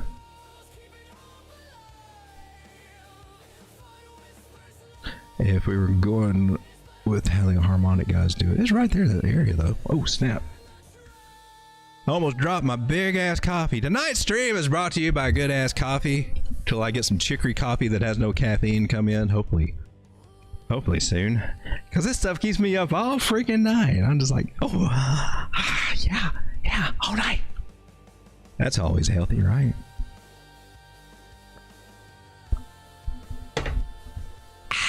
What is coffee without that?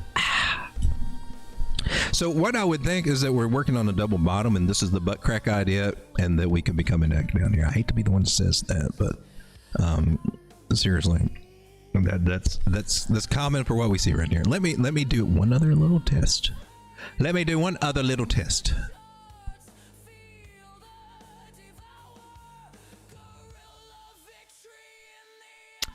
I would say yes, you are definitely in butt crack area right here. You're below the 236 Fibonacci area in the prime butt crack zone, my friend. Now, I personally think we're probably coming back down to about 3.4 at a slow burn. It will take it a while to get there, but you should probably be taking profits on this one.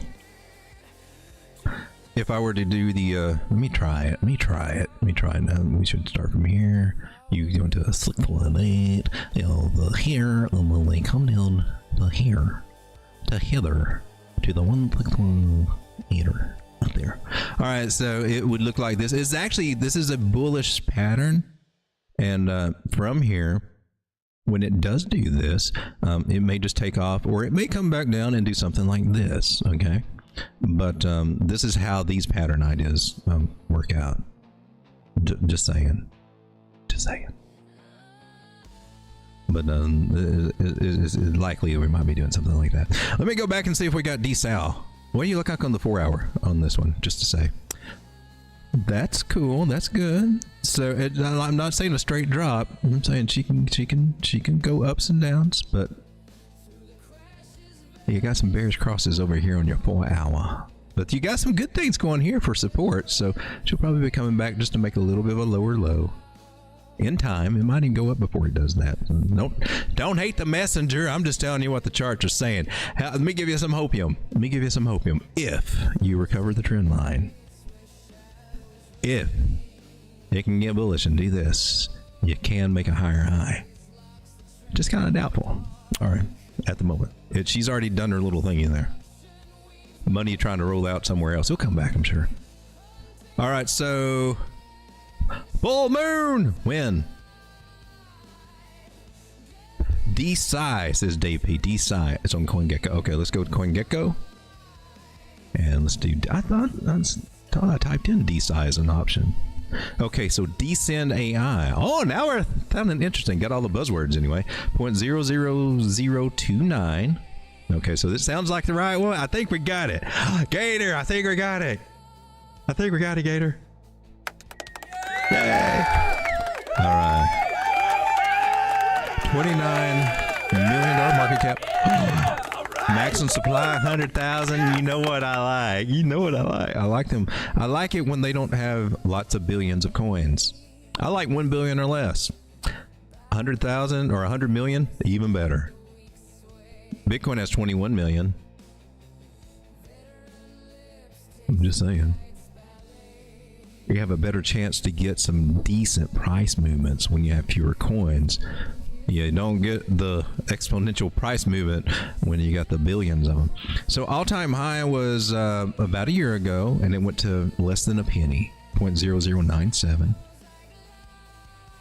That was June. That was at the height of the bull market when altcoins were at their height back last year.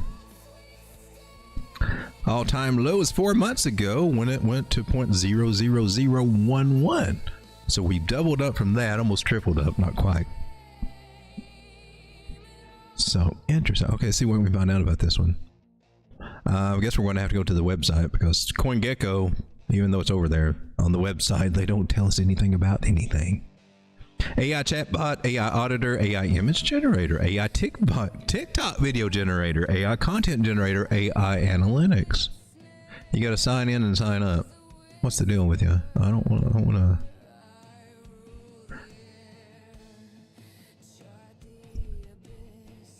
So you can either go use AI on these platforms and sign up for some kind of subscription. Maybe some of them are free, and there's a lot of open source stuff out there. But some of the really cool stuff, you know, they are kind of charging, and it's various. I don't know. You just seem to run into that. I tried it when I was doing the Forrest Gump thing, the voice. One of them, when you hit generate, it takes you to the pay screen and you got to pay. The other one I found did it for free. So it's a mixed grab bag, but this is an interesting way to pay for your AI if you can pay for it with crypto, which I'd assume that's basically what this is. But it's interesting that, okay, we got all this stuff hooked up and it's connected to crypto somehow. Oh snap, here we go. Here's where what the hell? What is this? Okay, I guess we're not paying with crypto. And then how's this tied to crypto? How's this work?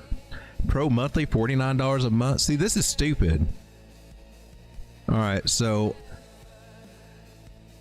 and this is another reason why I don't like these paid trading. I don't like any subscription thing, right? Especially something especially something expensive, monthly subscriptions. I've never liked that, even with the phone services stuff, because this is the easiest way to get ripped off. You're just being continually charged a damn credit card and overpriced for most things, cellular phone service and all the stuff or whatever. It's always been overpriced. Cable, everything. This is basically rape your bank account, get you in on some kind of little contract or some kind of little agreement and something that's harder to, I don't know. I just don't like subscriptions. I just don't. Don't you have like a $3 YouTube subscription? I do. Yeah, but that's louder super, but at least we try to put something of value over there. I did have a questionnaire up about the Fibonacci stuff. If you guys are interested in me putting a video over there, or maybe make a short little series of chart school, especially on the harmonics with the fibs and stuff, kind of nailing those things a little bit better. I mean, we went over it in chart school and I gave you, I laid it out and it's there, but maybe we could spend more time and finesse it and go through each little thing and maybe even add a few new things that I'm picking up on.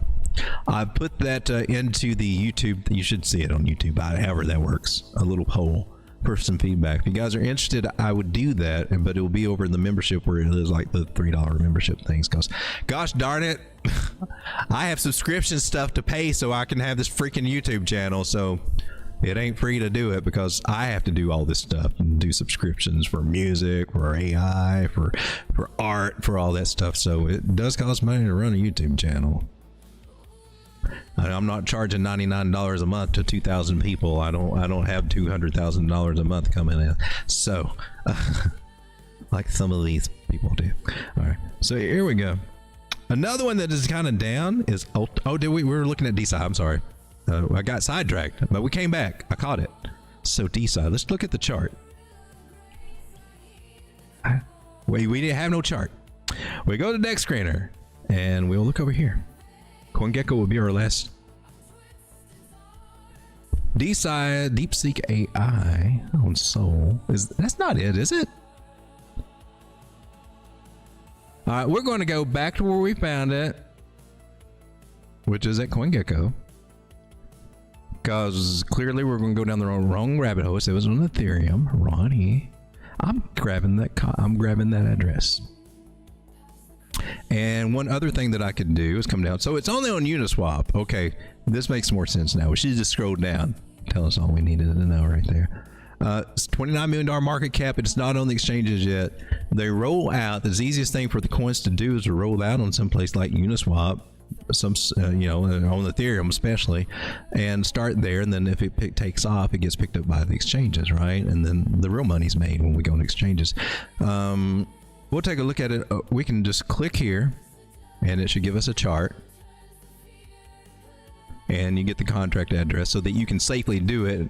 Because if you go search for it like what I did on Dex Screen or whatever, you're going to come up, look, it's got the same title, but it's on a totally different chain. It's DeepSeek AI or something, or even worse, you'll get, the scam coins that try to fool you to think it's it, but they've got a locked contract and you put your money in, you'll never see it again. So that's happened to me recently. I got duped on something because I didn't do the contract address right. So we gotta be careful about those ideas. I gotta throw that stuff out there. And here we go. This is the why? That's the place. Where's the chart? We got the chart right, and then I lost the chart. Do it again? Okay. No, you took me here instead of the chart. Okay. Well, gosh darn it. Well, I thought you were taking me to a chart. What if I click here? Same thing. All right. Let's try it again and see if it works one more time. All right. Okay. Well, I want a chart. Missing chart data. No crap. So Uniswap doesn't have a chart on it. That's kind of weird. If we were going to change, well, we know how much it is according to this over here. All right. So a little risky, I gotta say. A little risky, but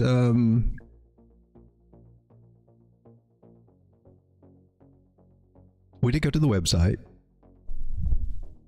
So you have to do, but it looks well, what does the coin do though? If they're making their money here, why do they need a coin? AI chat via WhatsApp, AI chat by Telegram? Maybe I'm just not. I use Degens AI chat via WhatsApp every day. It's the easiest around. Oliver Scott says this service looks promising. AI and crypto are the future. Amelia Turner says, can't wait for meme image generation. It's going to be a game changer. I would highly recommend you go over and check out the docs.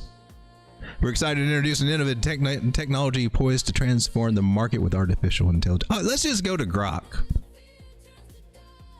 I just find that let's just save some time here. Let's just get Grok's opinion.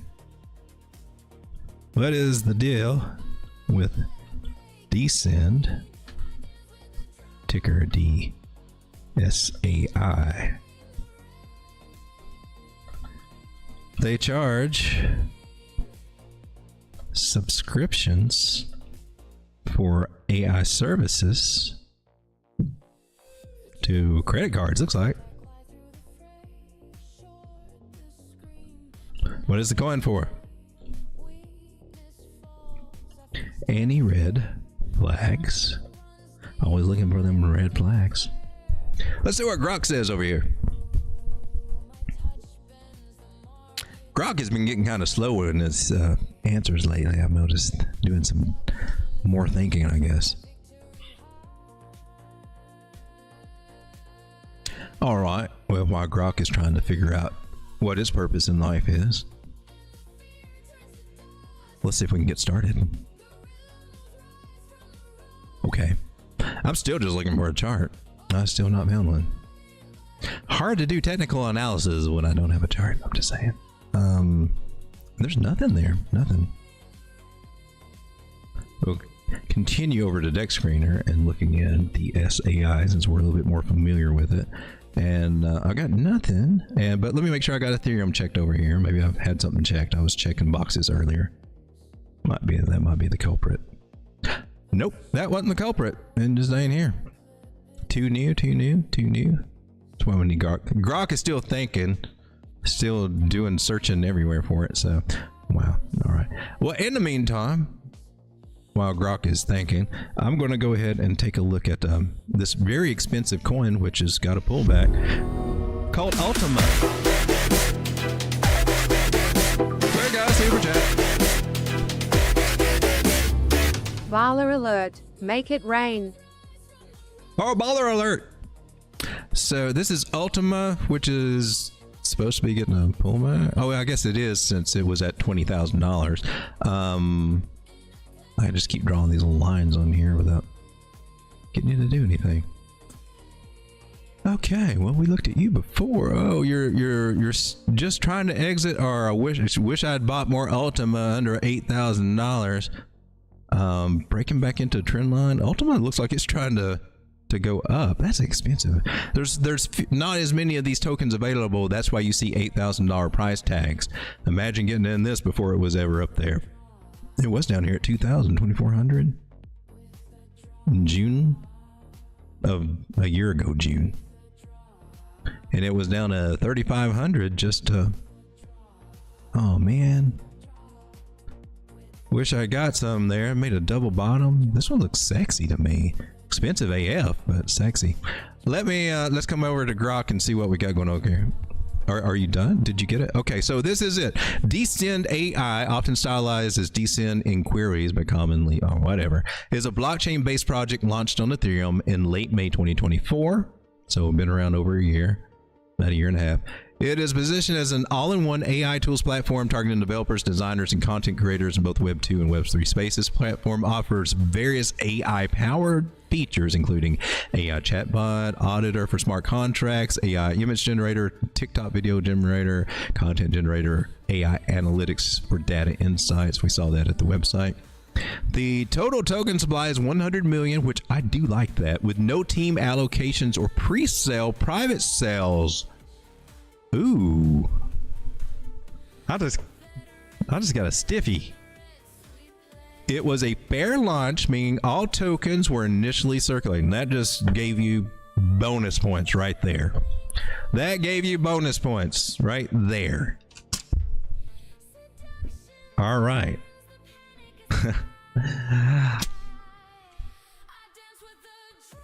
Please look at that after the show. Please don't forget that piece of paper. I only remember writing things and putting them up here when I'm writing them and putting them up there. After I do that, I never think about them again until I need to remember something and write something and put it there so that I'll remember it.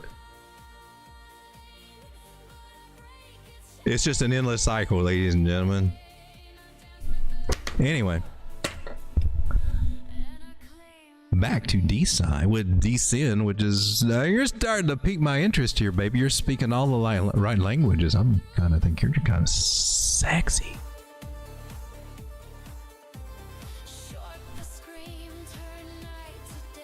All right, as of okay, let's keep going. The market cap has fluctuated significantly, dropping as low as 19,000, 20,000, whatever. Subscriptions and payments based on project descriptions and community discussions. Descend AI generates revenue through subscriptions to its AI tools. These are paid services accessible by the platform, with users subscribing to unlock features. Payments appear to be handled in fiat currencies, including by credit cards, bank transfer, and debit cards, likely processed through generate. And however, exact payment processors aren't publicly detailed. Okay, so yeah, the next question is, well, okay, if they're going to do that, then what's the coin for? The DSAI token is fully tokenized representation of the project, designed to create passive income opportunities for holders rather than being a direct payment method for services. See, this is where we start getting a little kind of possibly shady. It really has no purpose. We're just tying one on to an AI platform, right? If it's not going to do anything, actually doing something, that's a concern. Even though the tokenomics look great, even though it's got a fair launch, and it, maybe it turns out to be something, but what's its purpose? Everything needs a purpose, a clear defined purpose. And when I come across coins that can't really do that, but let's keep reading. Maybe we just hadn't got there. We got some red flags and risks to assess right down here. We'll get to that. Revenue distribution: 100% of the platform subscription revenue from fiat payments and 1% of DSAI trading fees are distributed to qualified holders, likely those who stake. Oh, what? This creates a revenue sharing model where token holders benefit from the platform growth without needing to use the tools themselves. Okay. So we are kind of like buying. It's kind of like buying stock in a company. I'm surprised that the SEC is. Hopefully you got all that cleared. You're not going to be hit up with anything, and things should start opening up this way. I mean, crypto's got to go this way. Really, it would be so cool. It makes it easier to raise money for your projects, right? Of course, there need to be rules so you're not getting drugged or scammed. All right, so that's interesting. So to have the token, its value is that you get some of the, you get 100% of the platform subscription revenue from, okay, so everything that's being charged by credit card, so it's bringing the money from the outside in instead of taking money from the ecosystem. Oh, that's in, okay. Okay, I'm glad that I read that. I don't feel like bad. I like that. But okay, so you probably have to stake it or whatever so that you're a qualified holder, and then you're getting income. That sounds cool. Staking and lending: holders can stake DeFi for rewards or lend it via DeFi protocols to earn yields. So we can't just hold this on our wallet and get the rewards for it. You're going to have to do something with it. But I would be interested if 100% of the platform subscription and 1% of the trading volume fees are distributed to qualified holders, but it doesn't really tell us. It's likely those who stake or meet holding thresholds. You may have to have a shit ton of it to qualify too. So the people that would be able to get the shit ton of it at the cheapest price would be probably those right now. So you're still kind of early if you're trying to play this kind of thing. I don't know, it's tempting. I might think about that because I like the idea of them generating revenue and sharing it. I like that. That gives me that goes back to way kind of what Uniswap was supposed to be doing, right? Sharing fees with the people that own the tokens, until the SEC came in and screwed all that up. And now hopefully we're starting to go there, and that's why Uniswap is getting a little bit more attention in the hopes that we're trying to do something like that, or at least that's some of the hype. All right, so I'm liking that. Arbitrage and payments, it can be used for trading, buy, low, sell, high cross exchanges, peer-to-peer. Okay, so it does this regular crypto thing. The biggest thing that is so cool is this, but they would have this would be the main thing. If it wasn't for this, I would not be interested. It would just be a crypto. But if it's given some rewards and 100% of the platform subscription revenue. But what is a qualified holder? That's what we got to clear up. That's what we got to know. We got to find out what a qualified holder is. Can we do it? In essence, while subscriptions drive the business paid in fiat like credit cards, the token acts as an investment vehicle for sharing in success. Similar to a tokenized stock or dividend paying an asset. That's why I mentioned the SEC. This decouples everyday platform use from the crypto volatility, making it a more user-friendly for non-crypto audiences. Now I can see the appeal for that though. Because if you had to have the token to use the services, people are still likely going to do what's easier to use a credit card rather than go through all the token things and then whatever. So I do like the model. Okay, so red flags and risk. Now we're getting some. Decent AI has shown some activity. For example, feature updates like new tic-tac formats in 2024. But there are several potential concerns based on market data, community feedback, and general crypto red flags. What are they? Low market cap and liquidity? Well, that's a given. As a microcap token with thin liquidity makes it prone to extreme volatility, pumping up schemes or illiquidity traps where selling large amounts crashes the price.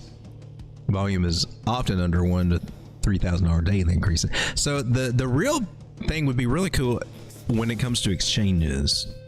And if it's giving you revenue, I'd say there would be a tendency for it to go to an exchange before long. Dormancy signs. The official X account hasn't posted since mid-24 in available records and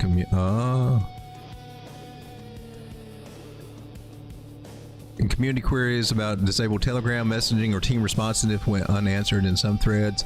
It could indicate slow development or abandonment through third-party mentions. That's interesting. Revenue model dependency. The token's value hinges on platform adoption and subscription growth. If users' uptake is low, no public metrics on active users or revenue distributions could be minimal or non-existent. Fiat-based subs mean revenue isn't inherently tied to crypto, but conversion distribution details aren't audited publicly. So there might be some smoke and mirrors available, as not everything might be transparent as what you would know, because the payment processing is not on blockchain. There's going to have to be a go-between. No audits or high risk warnings. While AI auditor tool exists for smart contracts, there's no mention of external audits for the token platform. Trackers like CoinGecko flag it as a high risk due to a 100% drop from all-time highs, emphasizing the need to do your own research. General AI crypto scams, example, overhyping tools without delivery apply here, ensuring the platform's futures work is demoed. All right, community hype and risk.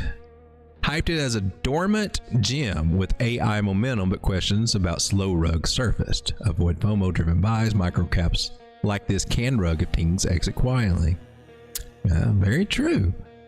As with any altcoin, uncertainties include market dumps, regulatory changes. Okay, so if you're considering investing or using a platform, start with small tests and try free tools.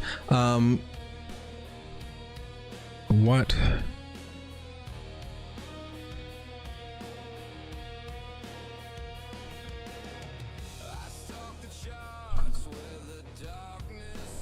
What is the threshold? I want to find out more about it. What makes you qualified?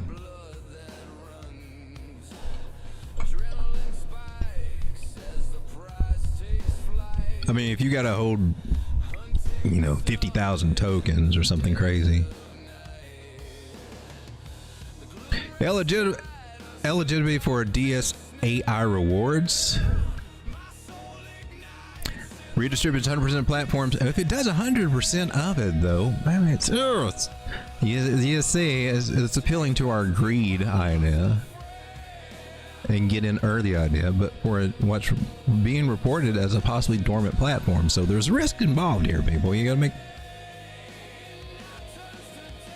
the following are likely requirements for eligibility. Okay, token holding must hold them in a compatible wallet, blah blah blah. I don't think you have the details, Grok. Some sources say that staking DSAI is a primary way to earn rewards. You'll need to delegate tokens to a staking pool by a decent AI platform or a partner like DAppRater, which supports up to 25% APY. That's kind of high, especially for a coin that doesn't have billions of tokens. Staking typically involves locking token. Yeah. Minimum holding. While no explicit minimum token amount is stated for DSAI, many revenue sharing models require a minimum stake. That's what I'm asking about, to prevent spam or negligible payouts. For context, similar projects often set thresholds like $50 to $100 worth of token at current prices. I would do $50 to $100, but I wouldn't want to put anything more than that.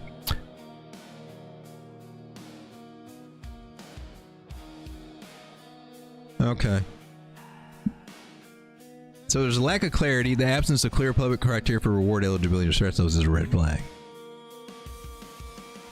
Says official documentation should specify minimum distribution schedules and revenue proof. Without this, there's risk of opaque or unfulfilled policy. It looks interesting. It's got some good things that tick some. Oh man, this sounds like a really good project boxes. But it's also got some things that kind of, you know, maybe because it's early, but it does have some flags. There's some unanswered questions here. And it may just be a matter of just doing a little deep diving and testing it out and going through the white papers and things like that, doing a little bit more of a deep dive. What we got here. All right, so I don't really have a chart on it, but it is one that we can put on our radar to kind of keep up with, and I'll see if I can dig around on it too. Maybe play around the platform a little bit. You should have some examples over here. Which leads me back to one that we talked about the other night. I also want to look at that one. That one started the little moon shot that we had. We'll get to that next.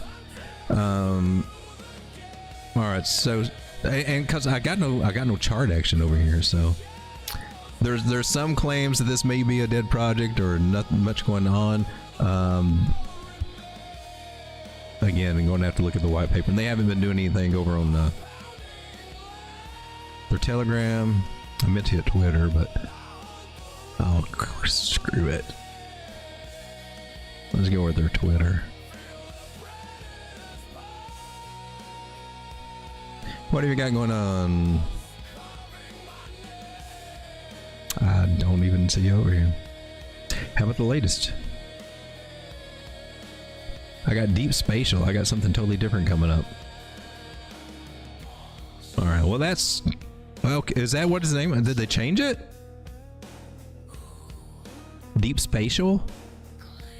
Deep spatial's precision farming? Is this something? Did they change? No, they got the exchange under DSAI. Now that's different. Deep spatial AI. See, this is getting confusing. Yeah, this is a totally different thing there. All right, so still got some things to sort out on that one. Meanwhile, I did happen to flip over here, and it reminded me, I've got you written down over here.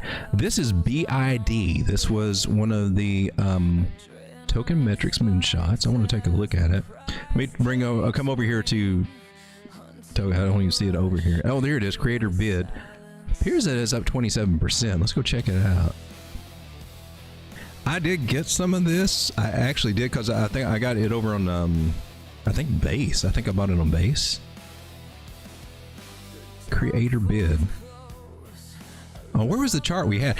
This was out of the ones that we looked at. I think it was last night we looked at it. Out of the ones that we looked at last night, I really liked what we had going on here. Oh, maybe she's come down a little bit. That was the daily. Looks like she did come down a little bit today.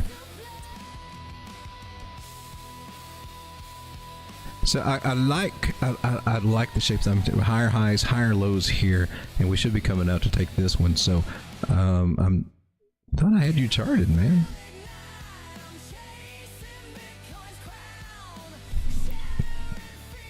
So 22 cent area. Me likey. I'm just gonna leave my fibs on here. So we should be looking at both of these two areas for our next higher high here. And we'll just take a simple little measure move approach here. Oh, you're going 113 on me. All right, we should have this 113 fib area here. Do a little confluence here, a little testing. You're 113 on this. Oh, is that my bad? Oh, I went all the way to the... No. We got a little discrepancy going on here. Now I'm going to do something different. We'll just take the best of both worlds between that measure move and that fib, and I'm just going to draw me a little red box. I'll just mitigate. I wanted to use the word mitigate. I'm going to mitigate it that way. I'll mitigate it. Mitigation. And where is this area? Coming about 18, 19 cent area. We're at 9 cents. That's almost a double up from here, especially if we can come back to this 8 cent area. And where we are now up to there. Well, that hadn't happened.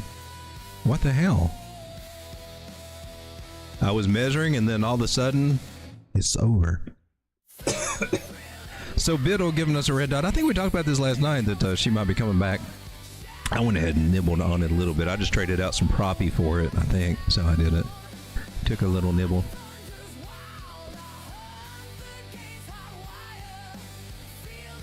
So that'd be 100% gains getting up there to a higher high here.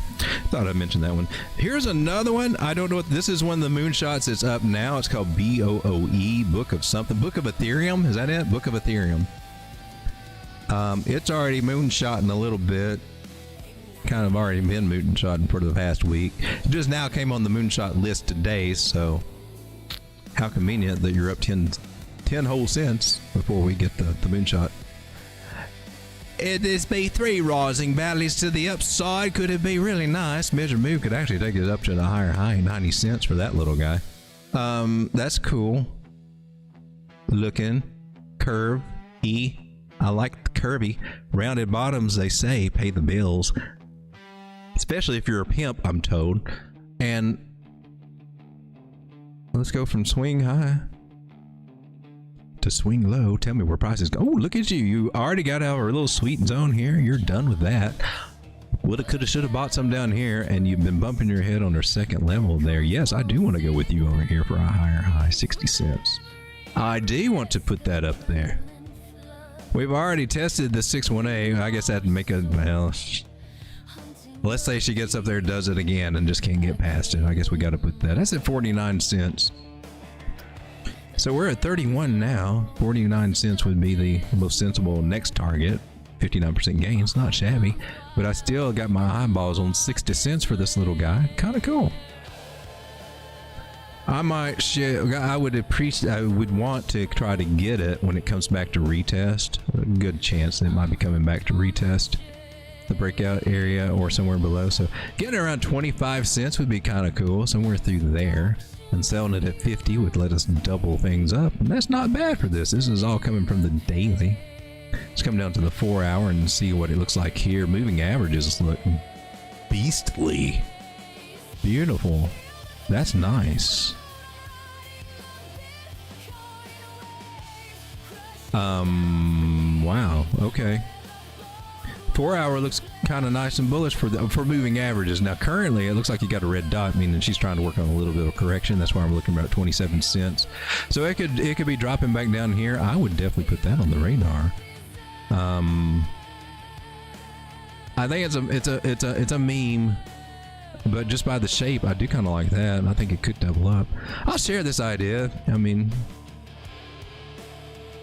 we got meme traders and everything. There might be something there, but that's 79% gains to come up there.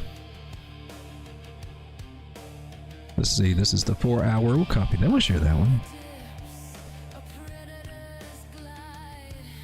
This is BOOE book. I'm just going to go Book of ETH. Tokenmetrics moon shot. Moon. I didn't type shot. I typed something else. Okay, moonshot.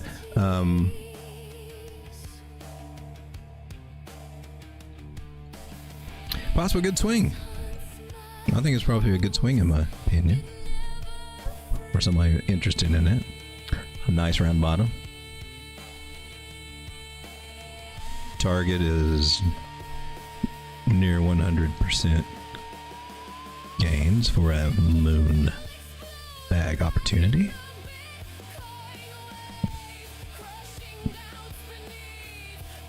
Oh, I forgot to put the 4 hour chart. So that's interesting. It's interesting.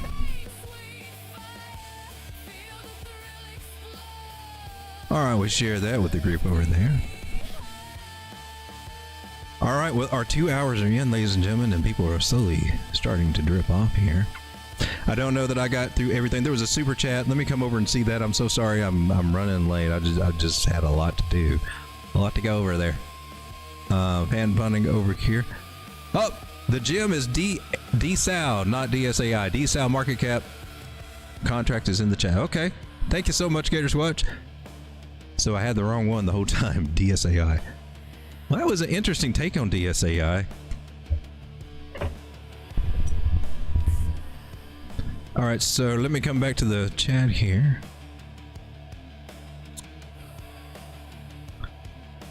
And let's look for that.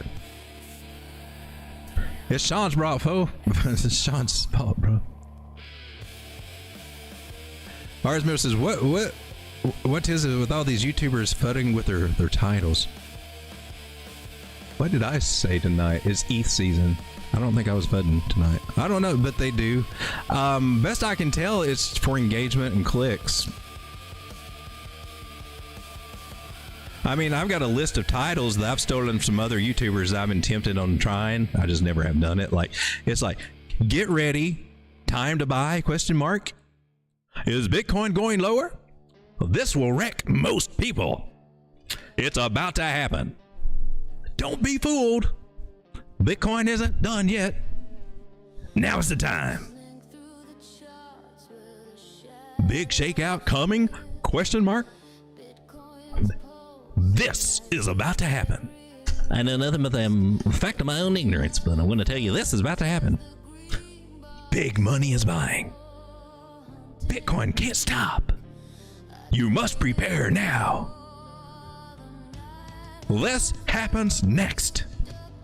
And much watch levels. These are all YouTube titles that I've copied from other people because that's what the algorithm likes. I've not used them, but I might. All right, so I'm looking for the contract address. I'm still looking for it.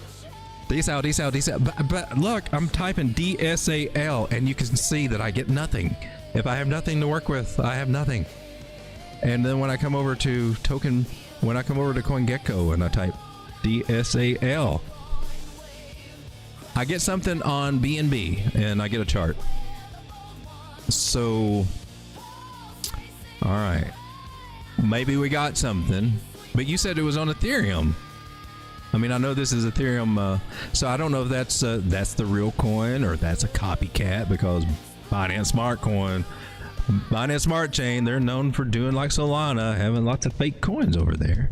So let's go over to Dex screen and we'll type DSAL, DSAL, and all I get is ICP, Internet Computer, Jasper, Vault, Manholt, Sol, Jupiter, and Gold to Sol, Solana, or whatever that is. And I got nothing. And I don't see the contract. Oh, there's a contract. I got you. We'll get there.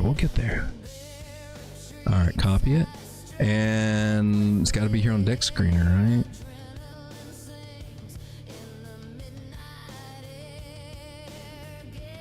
I got nothing. Let's go over here. Let's go to Uniswap. Hell, let's put the contract in over here.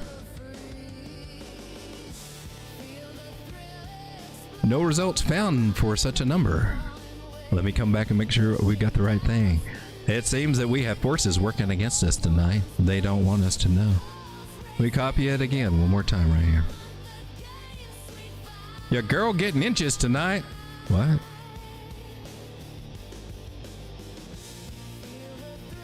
I use Dex Tools, says Ave. All right, let's try Dex Tools.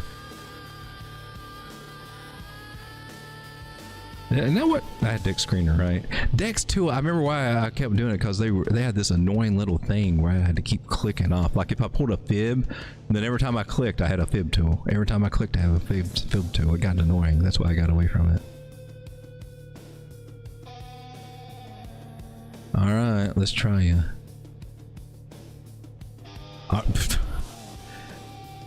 Is it just me? No pairs found. I'm typing it in. Look, I'm typing. That's it. Copy paste.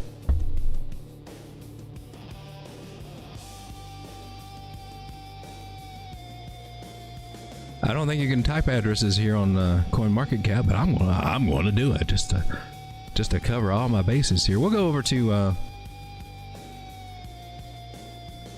Let's go over to Tokenmetrics. Have you got it?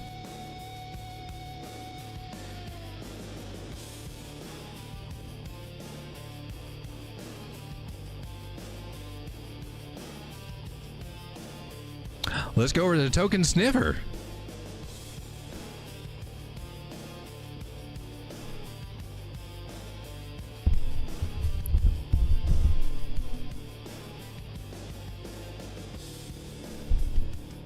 Verify you're human. I'm a turkey.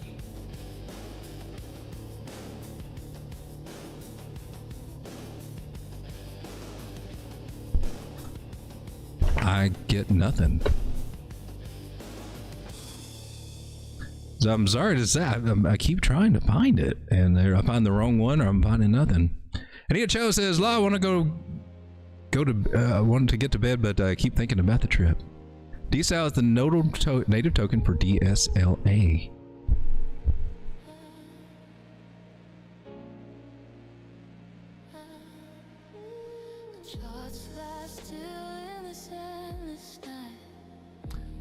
Well, we got DSLA protocol. We got that. This is what that looks like. And let's go to CoinGecko and put DSLA. And you got a DSLA protocol. But it doesn't sound like it's the same thing. It's like a tiny, tiny market cap.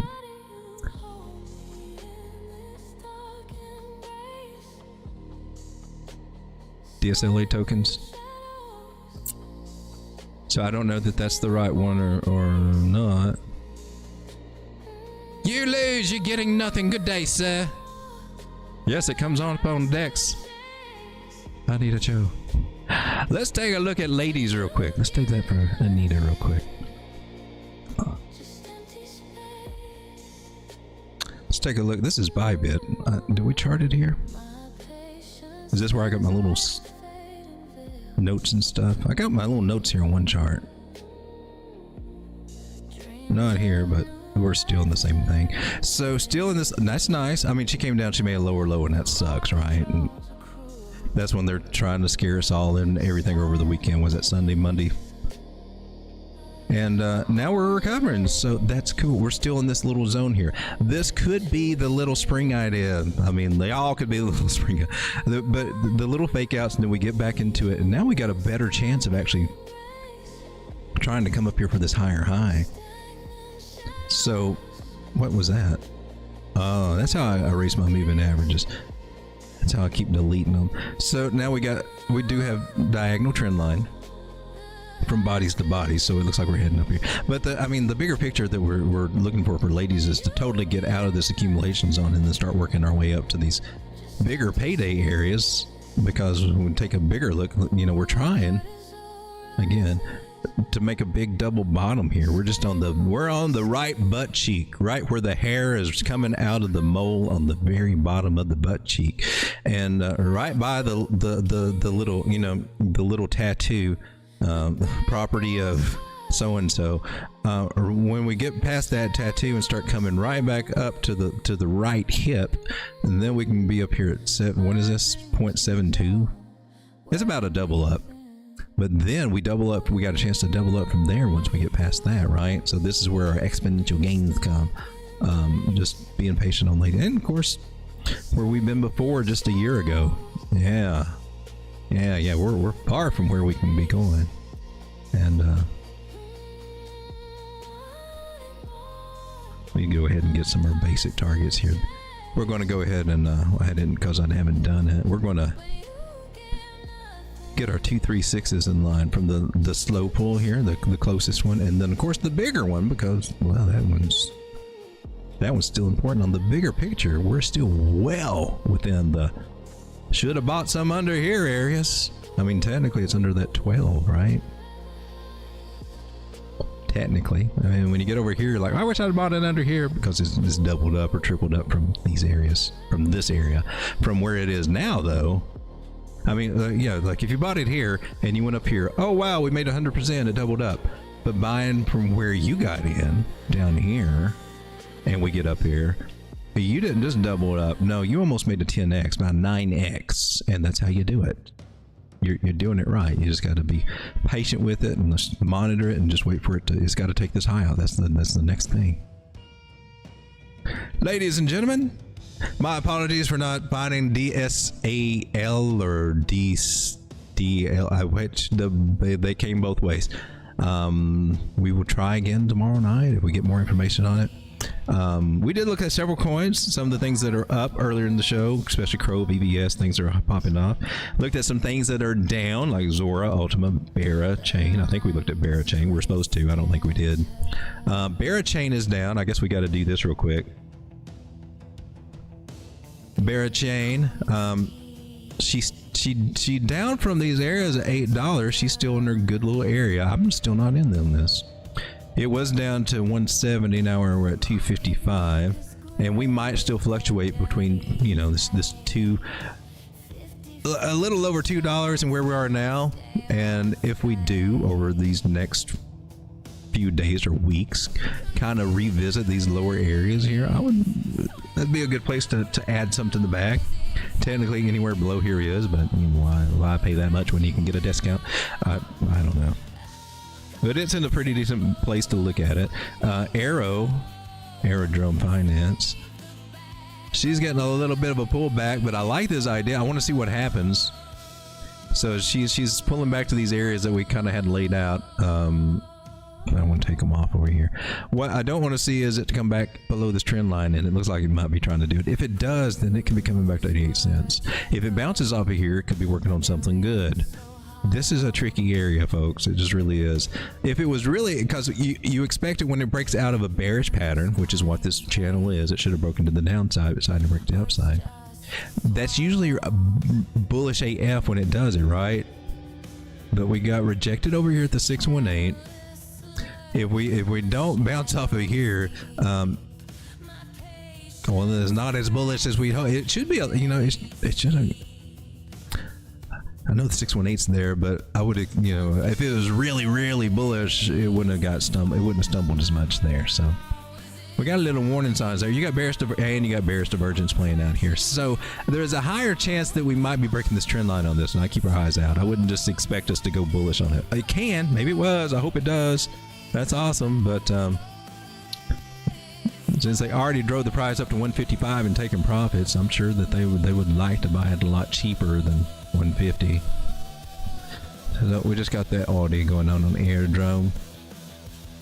If we pull our Fibonacci's out, that's probably a good thing to do. It's a good thing to do. We're testing our, okay, we're perfectly testing that one. And if it bounces off of there, that's the one we say we get the big good ass, and we do. We get a really good ass move. Bearish divergence is making me think that we may be coming down at least to here and maybe lower. Let's see. I would tell you this, that if we get past 137, I might consider that being a bounce there. Okay, that's what. Baller alert, make it rain. We got another $2 super chat for Jim DSLA, but I can't find it. I've looked everywhere for it. I mean, I have 2 or 3 times. I can't find it anywhere. DSLA does not come up for anywhere other than DSLA protocol, if that's the one that we're looking at. But that's the closest I got. That's the closest I got. You can go to the website. So we got DSL version 3 on Ethereum. Sounds like that's as close as we get to it. You can buy tokens. Oh, you got a chart on MEXC? Oh, go figure that out. Okay, well, we got a chart now. Let me come back to the chat. Let's make sure we get the right one. I'm expecting to bounce on Arrow with news tomorrow. I hope so. It's a chat at Gator. Well, I think that was a different one. I think that was the wrong one. The one that we looked at that was the chat app. I don't think that was the right project. Gator says that's it. Okay, so this is it. That was it on the website. So this is it. DSLA version 3. It's on Ethereum, like you said. It's a little bit lower than I thought the price you had. But I mean, that's cool. It's cheaper. She looks like she's having a good day. New compare feature. I don't want to why are you asking me that? Okay, so this is the daily.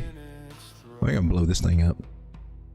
Now, do I have tools? Okay, I'm on Mexi. Why do you not come over here? But why do you not show up over here? DSLA. Oh, you suck. You gotcha. Okay. What the hell? Did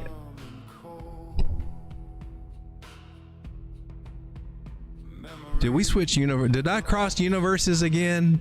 Did I go into? Is my cat still the same color?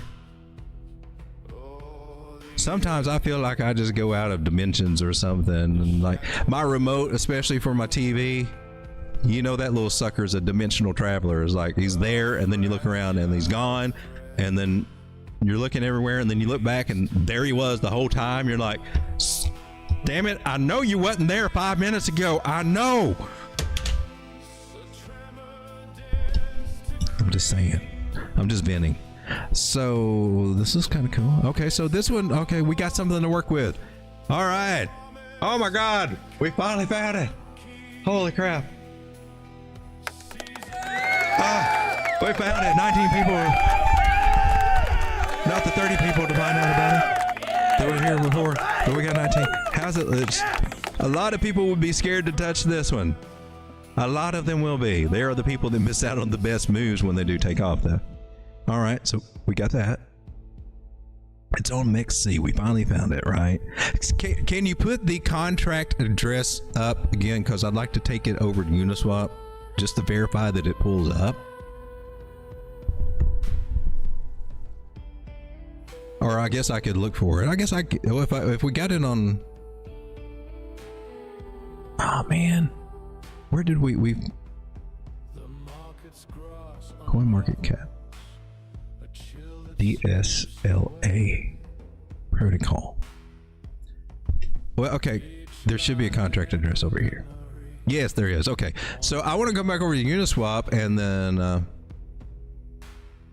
because I think this would probably be one of the best places to get it, right? Because I was looking at DSAI when it's DSAL. There we go. DSLA. Okay.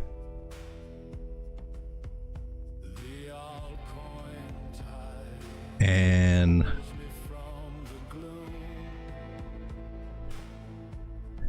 $45, we get you almost 300,000 of them. And how many are there?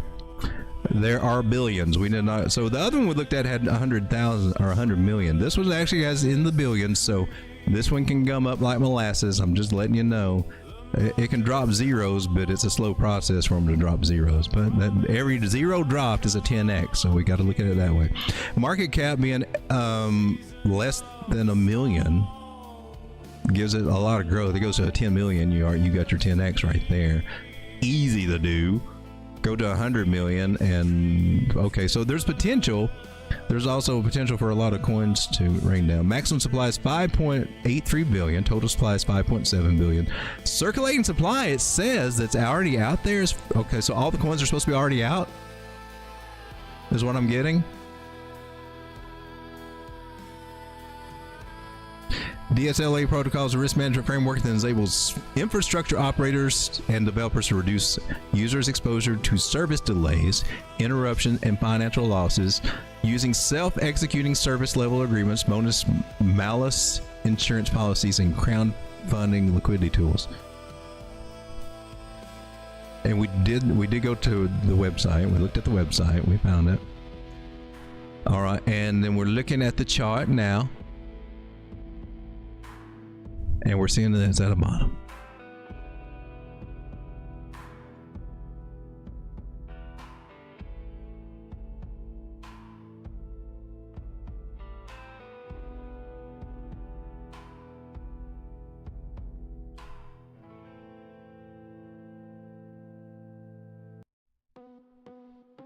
And on the bigger picture of things, anywhere below a half a penny is a pretty juicy place to get it. Although, that's on the bigger picture of things based on its high last cycle. And depending on if it gets any hype or not, it may only get up to 1.5 cents, or it may only get up to 1.2 cents. From where we are to there, though, is pretty much 13,000%, 12,000%, 15,000%. So huge gains can be made if we can get to some of those bigger levels. This is where we were in April of 2023. This is where we were December of 2023. This is where we were December of 2024. Diminishing returns on this with all these tokens. I don't know if they were being unlocked all through this time. That's probably what happened to get us down like this.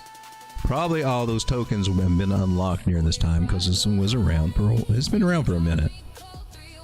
And now it's got to fight its way back, and it doesn't have all the hype that it had before, but it's at the perfect area to get in on. This is 2023. So it's safe to assume this would be the one that we will play for our fibs, and we'll go with these guys. We already got our bigger 236 over here. So I think these targets are a little bit more reasonable for the time frames that we've been working on. And if she gets really bullish and bust out of the zone, well, hell, so much the better, right? But until she shows us that, I mean, keep our heads in the cloud here, not making, I'm gonna 1000x this. This is gonna be a 1000xer. I mean, cross our fingers, but it could, holy shoot. That's 2000% up to there. All right. What's $25 times?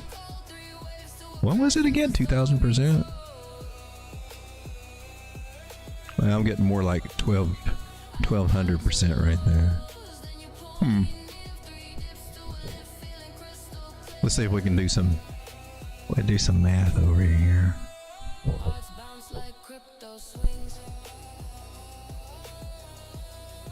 Let's say 25 times, what is that? 77%.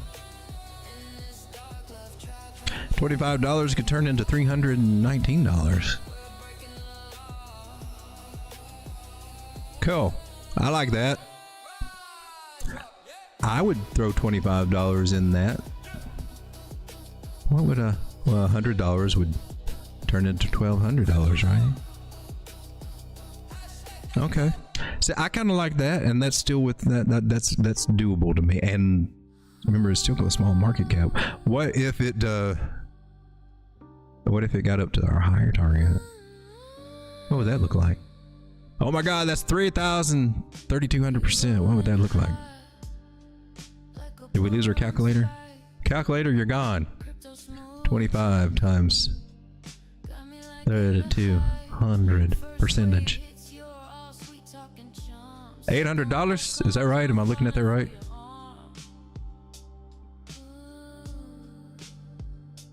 Yeah. Okay. So you're looking like 32x basically, something like that. Possible, just to get up to our little retest area there. Interesting. It would take balls, and a little bit can turn into a lottery ticket play. It's not one that I would sit here and drive $1,000 into, because you'd probably just drive it up here. But nickel and diming in down at the bottom, I ain't got no problems with it. I kind of like that idea. All right, and we'll try to come back and take a look at this and keep up with this. Bring this back one up to me, Gator Scotch. If you don't mind, just remind me. We'll keep tabs on it and see how she's doing over here. There's some possible good gainers of it. So we finally found it. Thank you for being patient. I know it's getting frustrating, but we finally figured it. It just wasn't showing up. I just wasn't getting anything. I think I stepped into the netherverse or something. Ladies and gentlemen, we've been going for 2 hours and 33 minutes, and I know I haven't been in the chat very much, but your turkey's getting tired, so the chat's going to come at the end screen, and I'm going to go there now. Thank you. Yo. I want to give the good gems. But we stumbled across some other projects on this rabbit hole. One of them almost looked interesting. It almost looked interesting, but just it's crazy what we come across. But yeah, I like this. I like this better. Hopefully. Keep our eyes on it. Through base wallet. Is it on base? Mix? That means Ethereum coin, it should be.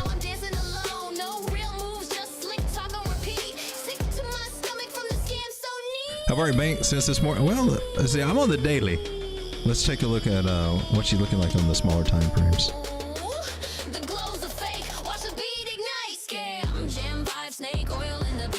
So pretty sweet from, let's just say right here. 60, 100%. Yeah, she already mooned back from these places it was at. So if you're playing a breakout idea, she can get a lot of fake ones in there too, but that one stuck. Pretty cool. 4 hour. She got some work to do now. She's got some work to do on the 4 hour, these moving averages. So she might be coming back down here. I'm just saying. She might be coming back down here.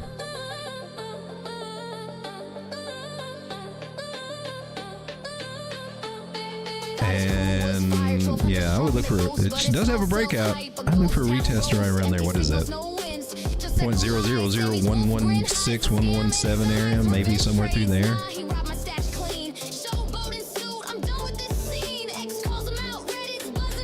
That would be about a 20% drop, actually. Could be coming back down there to retest that. So that's not bad. That's healthy. It's just would have been better. You made a higher high over here, though. Moving averages say she's still got some stuff to work through. It'll take a little while.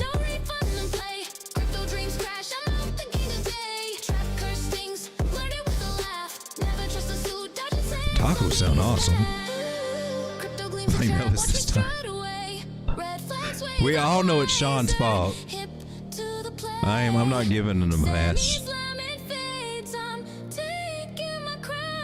He's been in the bathroom for 2.5 hours.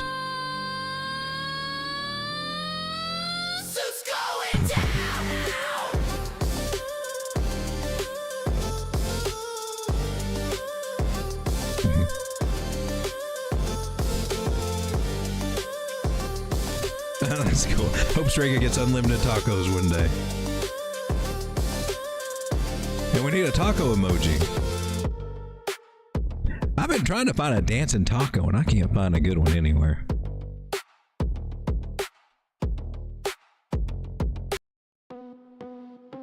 I haven't made anything with AI for that. I'm sure I could have some fun doing some of that stuff. I just hadn't found a good one to make any overlay green screen kind of thing.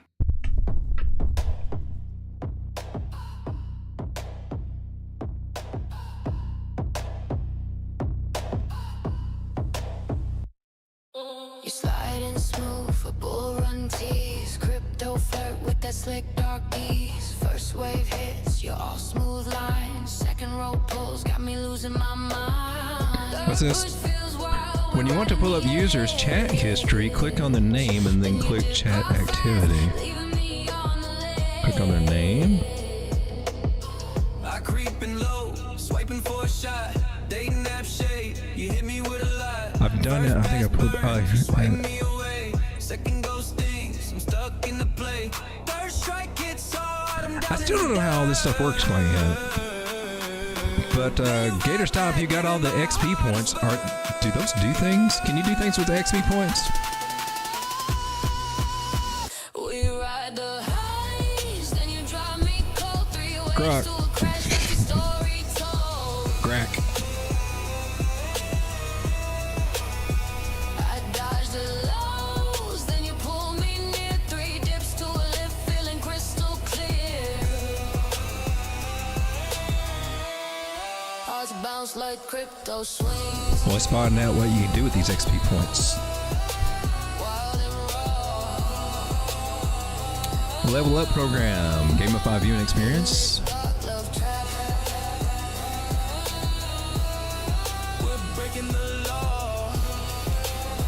Your account levels up, unlocking cosmetic rewards, badges, profiles, exclusive features, community engagement, potential future rewards. Tangible rewards.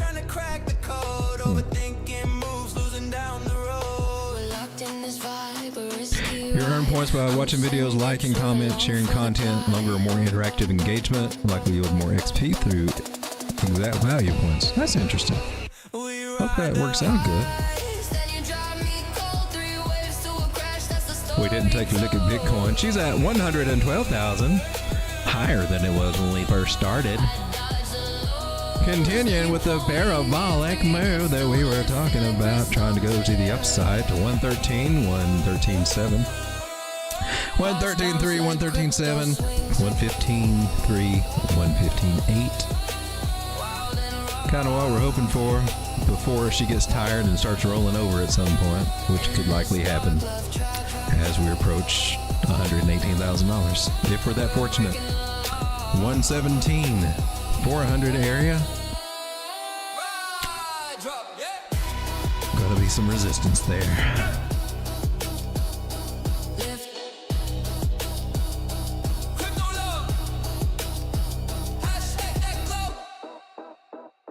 Thank you, Glittery Marshmallow. Thank you for your support right there. I appreciate that. We don't have a button for this, but thank you so much.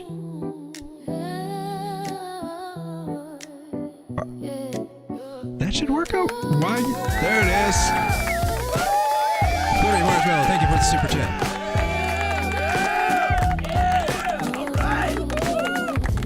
Tonight we got super chats from Gator Squatch on 2 separate occasions. And from Glittery Marshmallow, thank you to both of you guys. It's greatly appreciated.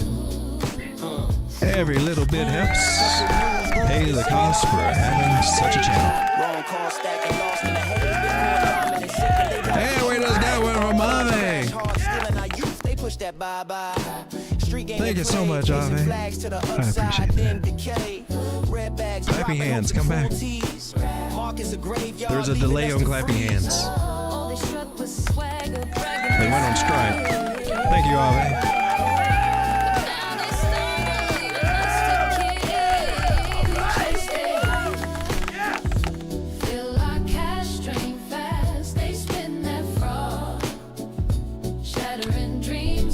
Ladies and gentlemen, 18 people still hanging out with me. Thank you so much for hanging out with me over the past 2 hours and 41 minutes. These streams seem to be getting longer than shorter. Don't know what to do about that. We just get into it and deep dive, and you guys stick with me for some reason. Popping in and out, I'm quite sure. I wouldn't blame you. That's what I'd be doing too. But thank you for hanging out with me tonight. And hopefully we'll see our good deeds pay off. See, we got a breakout retest idea, looking for higher highs out of Bitcoin before we go up and roll lower. It's the scenario I'm looking for. I don't know if that's going to happen. And meanwhile, altcoins seem to be still trying to do a little something. Still not got the juicy gains on the daily yet for altcoins, but some of them are popping off and trying. Most of these big round bubbles. But we did find out that the Total 3 and others, or altcoins, are starting to gain against Ethereum. And that's the next step that is bringing us closer toward altcoin season. And we're making some progress here. Total 3, as you can see over here, behind me, above my dancing girls. We're finding support and we're trying to go up. So I've been dissing the idea of altcoin season, but we're starting to show the first stages. And it will not be confirmed for me until we get to 55%. It will not be confirmed for a lot of analysts until we technically get to the 50% area of Bitcoin dominance for a true altcoin season. But whether we get there and lose that place or not, just the fact of getting there is an altcoin rally that we don't want to miss out on. So a little patience and we can see some of these altcoins do good while Bitcoin tries to figure out its purpose in life and what's going to happen. And and, you know, give the whales a chance to try to steal Bitcoin from all the paper hands and drive prices down or whatever. While altcoins roughly maintain more strength than we're used to seeing them have in this Ethereum-dominated period of the market right now, as money is slowly leaving Bitcoin and starting to come over to the altcoins. We'll be looking for some key metrics, especially with the altcoin or the stablecoin dominance. We need it to start coming down to about 4.9%, which will be when I tell you we need to make sure we're selling these altcoins, baby. Altcoin season is over if we're getting one. Until then, I'll be here every night tracking this market, trying to find the good setups, the good entries, and the good take profits. And I thank you for being here with me. Good night, everybody. And good night, John Boy.